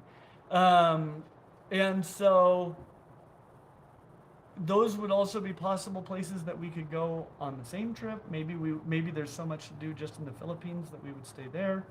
But anyway, these are places that we're considering going. The reason I bring this up, but also the reason I'm reluctant is like one of the features that we've thought about for if we had a significantly higher tier would be possibly allowing people to join us on these trips. Now, the reason I don't bring that up is because I can't bring a whole lot of people with me to Ants Canada. And so that probably wouldn't be a feature that we'd be able to make available at this time. But it is something possibly down the road, is like when we do these trips, we could, members of that tier could find out when and where and could join us. So that might be a possibility, probably not for this coming trip, but for future trips, as just one idea we've had. But that is certainly not set in stone, because the logistics of that are not necessarily possible for us in all circumstances. So I don't want to promise anything to people that I can't deliver on. There. Yeah. Yes. The answer is yes. In 8.5 minutes or less. We got more super chats coming Oh in. my! They know how to keep us on the clock. Yes. Thanks. Let's see. This is Bobby Lane. Thanks for all your great work and all the great information on all types of reptiles and care. I've been watching your channel for a few years, and y'all inspired me to get my first tegu. Ooh! I should get Gusserton for you guys before we go. I'll just put the T-Rex back though, because he could destroy the T-Rex, which is a heck of a thing to say. Kaylee Quinn Salamander sent a super chat saying, if you're looking for paleo sitcom creators for Paleo collab- sitcom or creators? SciCom? Okay. What's SciCom? I don't know what SciCom. Yeah, science comedy would be my guess. Yeah. Check out Paleontologizing. Yeah, that's a new one to me. He loves your videos. Dinosaur Paleontologist does live community funded digs and year-round outreach. Wow. Okay, tell me that name again.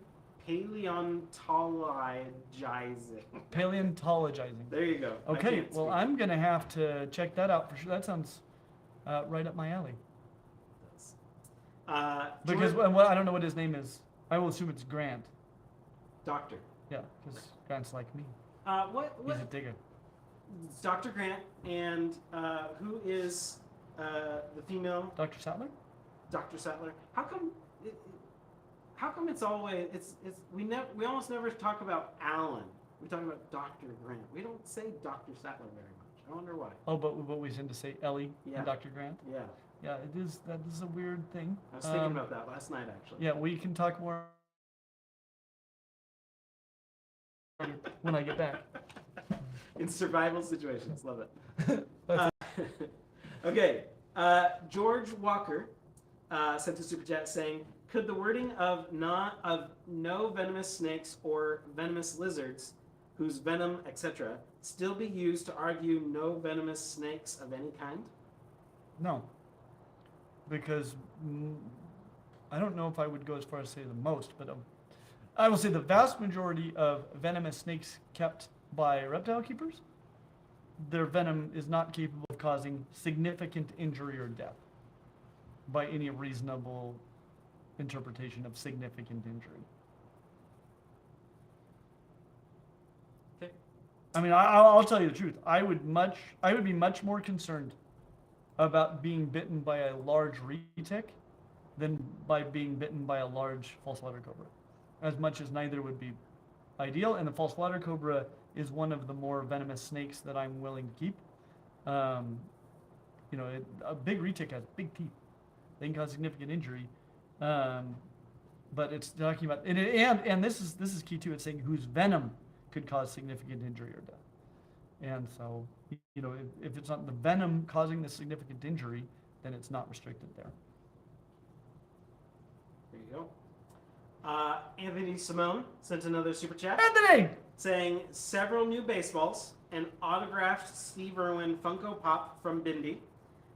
Robert. What is it? It's autographed by Bindi? From Bindi? I assume by Bindi. Bindi, Robert, and Terry Irwin. I'll do a one-on-one soon so you can see. Plus, you'll get to see my new Kenyan sand boa named Anakin. Wow. I'll tell you guys all a dream, just in case anybody here has any connections. Okay. If there's ever a situation where we could go to Australia and do things with the Irwins, like we would pretty much be on the next plane. So, make it happen, community. Yes. Make it happen. It's so much to ask. Okay. Daniel W sent another super chat saying, "What's your favorite invert?" My favorite invert. That's almost all animals. What is my favorite invert?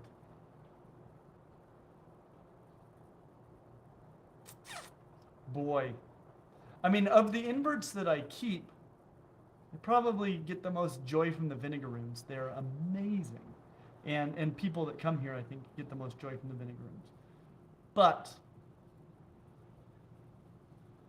and this is not too specific, but probably cephalopods. I mean, hard to say there's an invert clearly cooler than cephalopods. And I would say probably either the octopodes, the octopuses, or the octopi would be, or cuttlefishes would probably be my tops. But hard to nail down which of those four. Good. Yeah.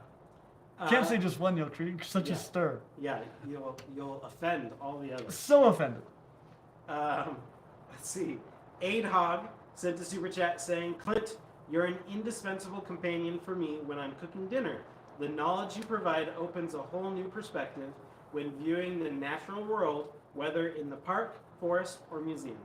Well, thank you very much. I totally get you, because most of my YouTube consumption happens while I'm doing other tasks.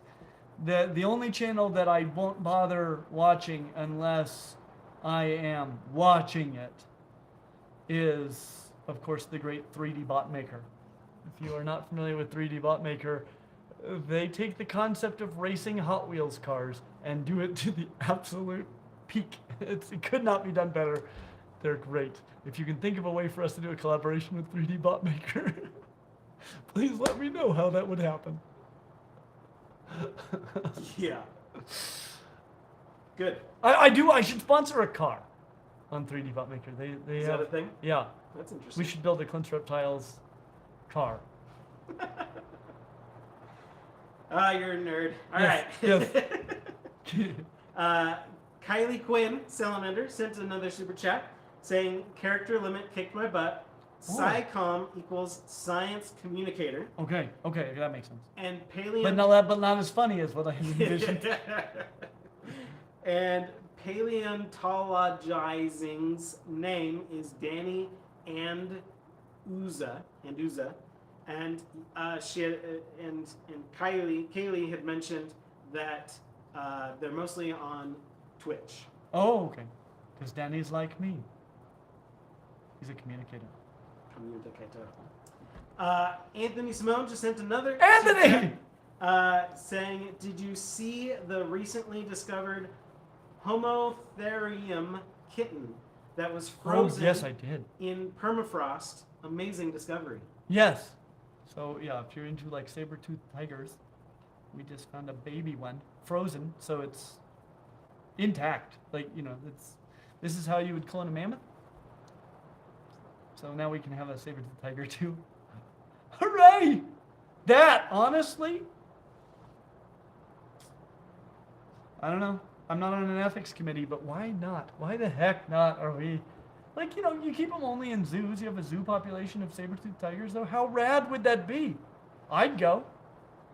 Do you think there's enough DNA in the permafrosted? I bet. Down in the medullary tissue and stuff. Yeah. Interesting.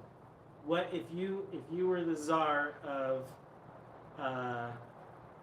resurrecting these species? What would be the top of your species, other than like T-Rex? Dodos. Dodos. Okay. I mean, I hear dodos. they're delicious.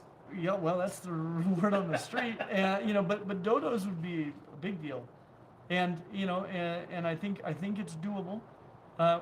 We haven't, to my knowledge, managed to clone anything in a amniotic egg. And I don't know if we'd even have to. I mean, we have raised things in an artificial womb. Anyway, so there would be some things to figure out, but people are like, it's impossible because we can't clone anything in an egg. No, we just need to figure out how to clone something in an egg, and let's do that. I mean, we can create chicken embryos that have been highly modified. So I mean, anyway, we're not too far off. And it doesn't seem unethical to me to resurrect a species that we recently drove to extinction in any way. And they'd be amazing in zoos. I mean, people want to see a dodo bird, yet it's a totally reasonable animal to keep ethically. And probably it's the best pet bird. I mean, like a bird, it's just a bird that even in the wild has absolutely no fear of anyone. And it's like huge and delightful. It's a super pigeon. He's got the hooked beak a bit. That might make it an interesting pet. You know it's going to be great. So dodos, and I mean, honestly, yeah, I mean, I'd love to see Mesozoic dinosaurs, but that's a lot stickier. But bringing back a dodo is a good place to start. I like it. Oh, and the moas. Moas. And elephant birds. Why you're picking those? Is it because humans were kind of involved in those? 100%. Yeah. Right? If we recently drove something to extinction, stellar sea cows, big charismatic things that people actually know about, that would be like, whoa, that would really get people excited about conservation. They'd get people excited about resurrecting species that we drove to extinction. They'd just be amazing to see. They should just be part of the world again. Yeah, like bring those back, and that I think builds the kind of support and helps us iron out some of the ethical questions that we have, so we can figure out where are the limits, what are they, what do they look like. But I don't think that's where the limit should be. We can't resurrect anything. Okay, I like it. Now, Anthony Simone sent another super chat. Anthony! Full video on de-extinction in the future. Maybe, my friend. Oh, see, here's what I need. This is what I need, because you're absolutely right. This is far from my expertise, right? I'm trained as an evolutionary ecologist. My interest in genetics and even phylogenetics is an interest, and I've had a lot of formal education on the subject, but what I need to, this is like a perfect thing for our lecture series idea, is to get somebody in here who is seriously involved in de-extinction, talk to them, and then do a video with them. That would bring some value. See, that's what I'm talking about. This sort of value. Let's do it. John Diaper sent a super chat saying, all right. I lost my life savings betting on a Chuckwalla versus Cape Buffalo match. Thanks to you. How am I going to feed my family? You owe me a new house. You should have bet on the Chuckwalla. That's all I'm saying, right? Like, just because it's unrealistic and probably wouldn't happen, because I know you took the Cape Buffalo, otherwise you would have won. You would have won. Let's see. Militia Oakleaf Wilson sent a super chat saying, "You're a Jayhawk? I'm a Woo Shock. Hi from Wichita." I don't Wichita know Shark. what half of Wichita those- State. Okay. Yeah, well, okay, so I'm an adopted Jayhawk. So here's the deal. Both of my parents went to the University of Kansas and graduated from there. So I've been raised a Jayhawk all my life. Coming out of high school, the only school I applied to was the University of Kansas. They were very good at herpetology. That's where I was going to go. At the last, like literally at the last minute, I decided I might want to stay closer to home. I was planning to just stay for a year closer to home, and so I went to Colorado State because they were still accepting applications. It was that late. And actually, like, the district offices were closed. I couldn't get them my official transcript. Like, there was concern that I wasn't going to be able to do that. But I did manage to get in there. They happened to be great in zoology, but that was just, like, by chance. And I loved it so much there that I stayed all 4 years. I've now graduated from from 2 separate universities, 3 total university degrees, and none of them from the University of Kansas. But it is still pretty much the only team that I root for, that I care about at all in terms of sports and things like that. I'm still a Jayhawk in my bones, even though I've never gone there. I've spent a lot of time on campus, though. Another super chat from Daniel W. saying, I would invest in a company cloning dodos. See? People would get behind this. Let's see. Paleoanalysis sent a super chat I've heard of this paleoanalysis. saying, no, Homo therium can't be cloned from back breeding because saber-toothed cats are too genetically different from modern Panthera. They diverged like 220 million years ago. Potentially. What's backbreeding? I'll have to find out what he means by that. Okay. Because, yeah, but I don't see, this is the thing too, where it's like, well, what we haven't done yet doesn't mean it's impossible. It's the wrong attitude. Good. My guess is as far as what backbreeding would be using the ovum of an extant tiger, say, and then using that as a surrogate mother, like we would do with an elephant in order to clone a mammoth. I see. Okay, that's interesting. Well, if Jurassic Park can clone a T-Rex, That's right. I see. There's no limit Yep. to that. Yep. There are plenty of things that 20 years ago were impossible that are now totally possible. Paleoanalysis says, text me later. We'll talk. Okay. Okay. Adhog sent a super chat saying, and this is quote, no American on Thanksgiving Day shall refrain from dodo. Unquote, Alexander Hamilton. Alexander Hamilton did not have quite the same beef with the dodo that he had with the turkey. Now, yeah, he hated him some turkeys. We are officially caught up on super chats. Caught up on Should super we do like a lightning round of questions from non-super chats? Do you have questions lined up? So why don't you ask for questions? Okay, time for a lightning round of questions that are not in super chats. And I will try to keep my answers short. So don't make them about Star Wars, for crying out loud, or Jurassic Park. In fact, if you want to know my opinions on Jurassic Park, stay tuned. Dinosaur December is not yet over. It's true. Very true. Okay. Do you know, this is Meowing434. Do you know anything about, Santa Monica Shieldback katydid? Katydid. Well, not more than I know about katydids generally, but I would love to learn more about it because katydids are stinking rad. Okay. Mononicus. Best pet dinosaur. Let's see. I'd have to learn more. I'd probably, honestly, this is the downside. Like we did Tyrannosaurus Rex. Probably the place to start would be things with more name recognition, like Velociraptor, who actually might make a halfway decent pet. a protoceratops. It's got to be up there. What's the one that? Steve, what's the bipedal ceratopsian that is just escaping my brain? That's little and would be probably pretty great. It's actually the skull I consider getting. Stegosaurus? Stegosaurus? No. Is what?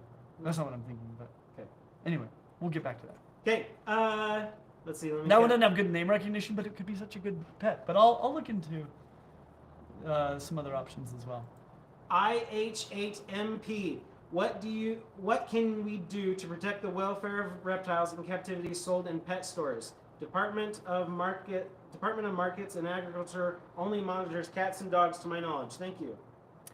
That's a tricky one. It's Lightning round. Well, it's No tricky. That is not a question with a simple answer, so we might have to save it for a non-lightning round moment. Give a high level answer. I don't know. Yeah. I'm ready for the next one. Okay. Well, that is one we could actually tackle in a longer way. Yes. Okay. Symbiotic Animal Alliance. Would you be willing to do more videos on snapping turtle behavior? Yes! In fact, I have some big stuff planned for 2025 when it comes to snapping turtle behavior. We're going to continue exploring this vein. Militia Oakleaf Wilson says, what is you and Alicia's favorite candy, board game, and soda or drink? Whew!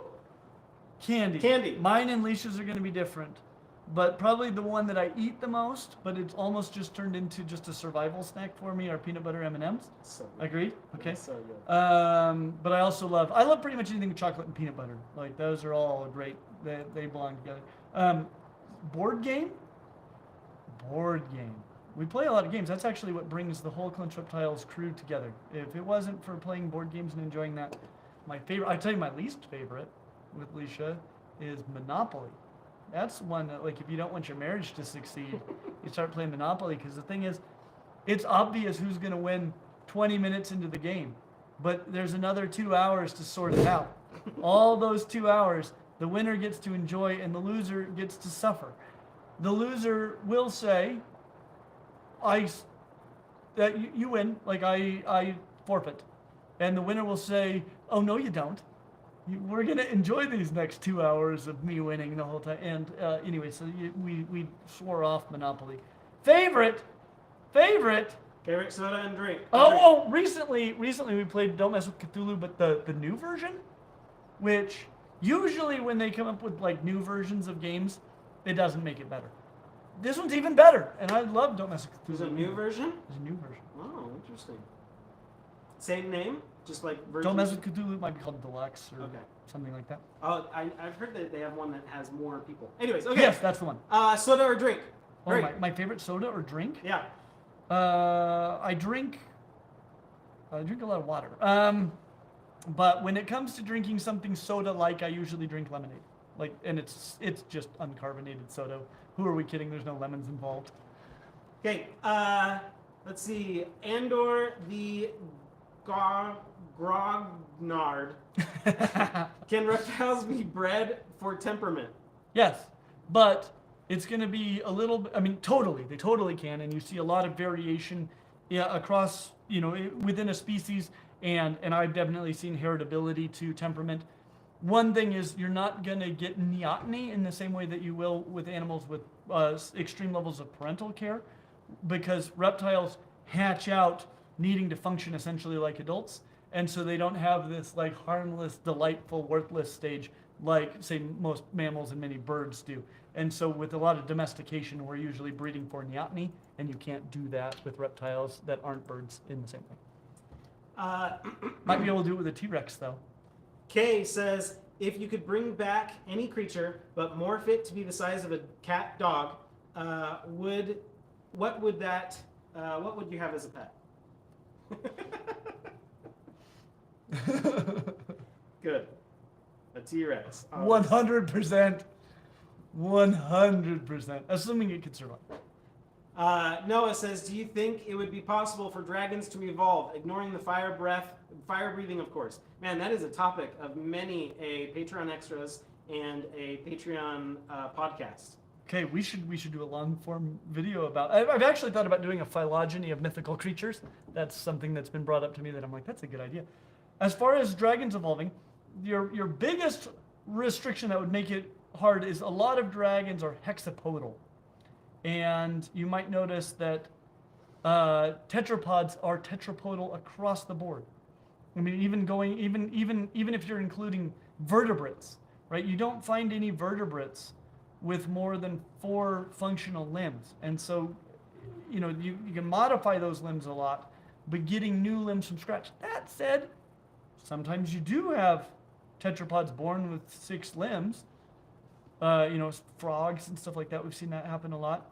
And so maybe it's not entirely impossible. Then you run into a maximum size for flight and appropriate musculature, which most dragons don't seem to have. But anyway, it's the fire breathing could be a stretch, but other than that, probably possible. We can get something like what bombardier beetles have going on. Broken Mirror says, my favorite ungulate, phylogenetic definition, is the narwhal. What's yours? Narwhal's a strong one. Probably the sperm whale. Though belugas fill me with joy.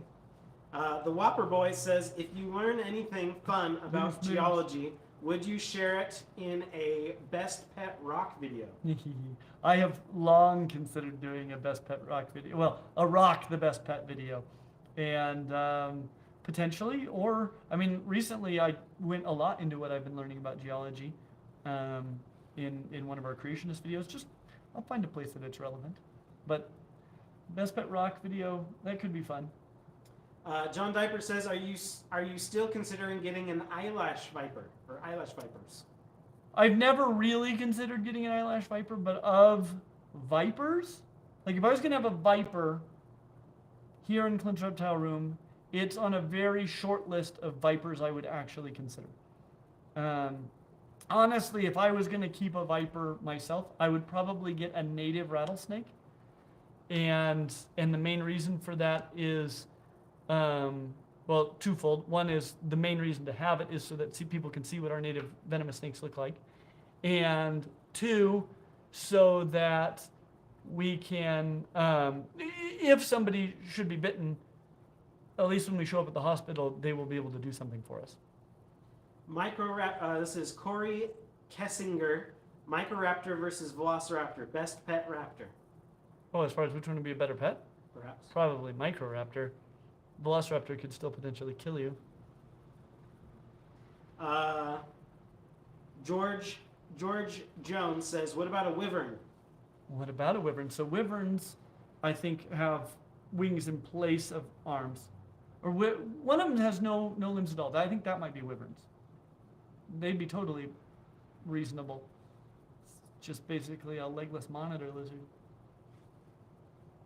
No, wait, I think they have no legs, but they have wings. Anyway, any tetrapodal or bipodal or non-podal, apodal dragons would be a lot more plausible than a hexapodal dragon. Okay, we got some super chats that came in. Super chats just came in. In the interim. Let's jump to those. Okay. Let's see. Divide. Oh no, that's not right. Divide. Okay. Dufour says, I grew up in a city where the bylaw on reptiles simply states no exotic animals. Yep. So congrats on the hard work to get these reasonable changes. Smiley face. Yeah, and that's very similar too. And and there's some ambiguity there. Like, what's exotic? Is it exotic for me to keep a native animal that's from right here? Is that exotic? Well, but there are a lot of places that have these sorts of restrictions, and probably if you came at them in the right way, they'd be amenable to changing them, because that's not necessary. They want you to not have a tiger. They're saying you can't have a tiger salamander.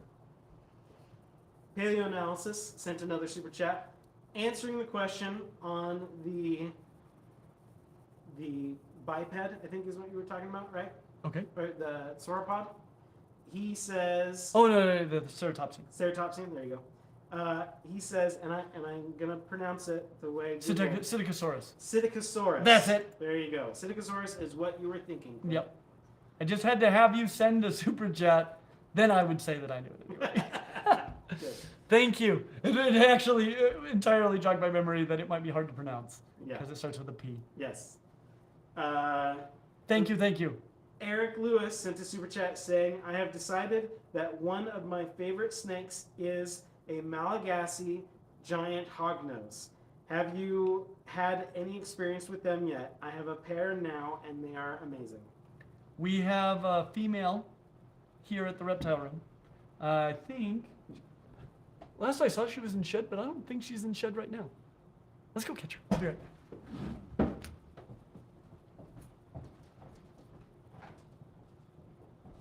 William Price, you sent a super chat and it says message retracted.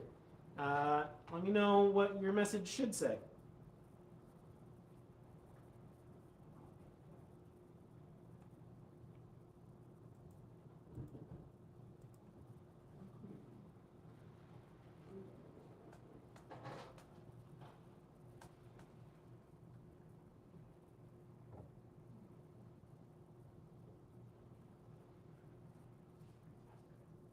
Clint will be back momentarily. I'm on my way. She's still young, so she's gigantic for a hognose snake. Of course, she's not really a hognose snake. But, so this is my Malagasy giant hog. I love her. She's captive bred, which is rare, but findable. And she's really, really special. We love her a lot. She is still in shed. She's just at the point where she's cleared up. So she's going to shed tonight. So I won't handle her for long. But I did want to let you see her. I'm letting her get a little bit more giant before we do a video on Malagasy giant hognose snakes. But it's in the works. All right.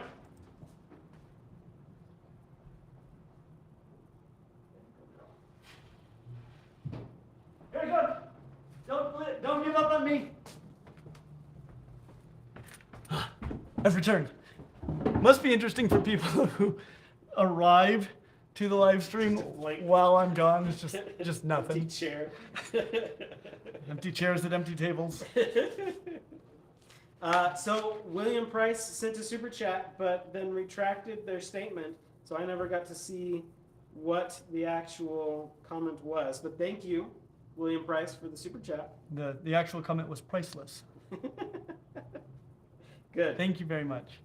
Which means we're caught up on super chats. We are caught up. Well, do we want to give William Price a moment in case he wants to just comment in the comments what his thing was, unless he just... I had, and I asked, and I sent a message. I said it out loud, and I sent a message, but I got nothing. So, but a new super chat came in, so we're just gonna keep going until the super chat. Okay, that's how it works. Or the battery dies. Yeah, which is how close are we? I have no idea. Let's find out.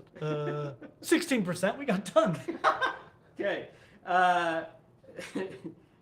D's Balls and Exotics sent a super chat saying, would you consider doing a video on Lanthanotus borneanthus? Let me look that up because I don't know. I probably almost certainly from Borneo. It might be the Borneo earless monitor. yes, earless monitor lizard. Okay. Heck yeah. In captivity, they say specifically. Yeah, I've never seen one in person in my life, but I've known people who at least had them for a time. Seems like they actually. I'm speaking somewhat ignorantly, but so don't take this as doctrine, but. It seems like they actually do all right.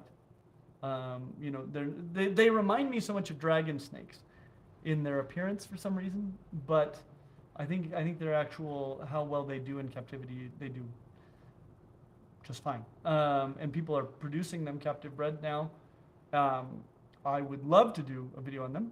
They're actually one of the things I would most like to find if we go to Borneo, and then on top of that.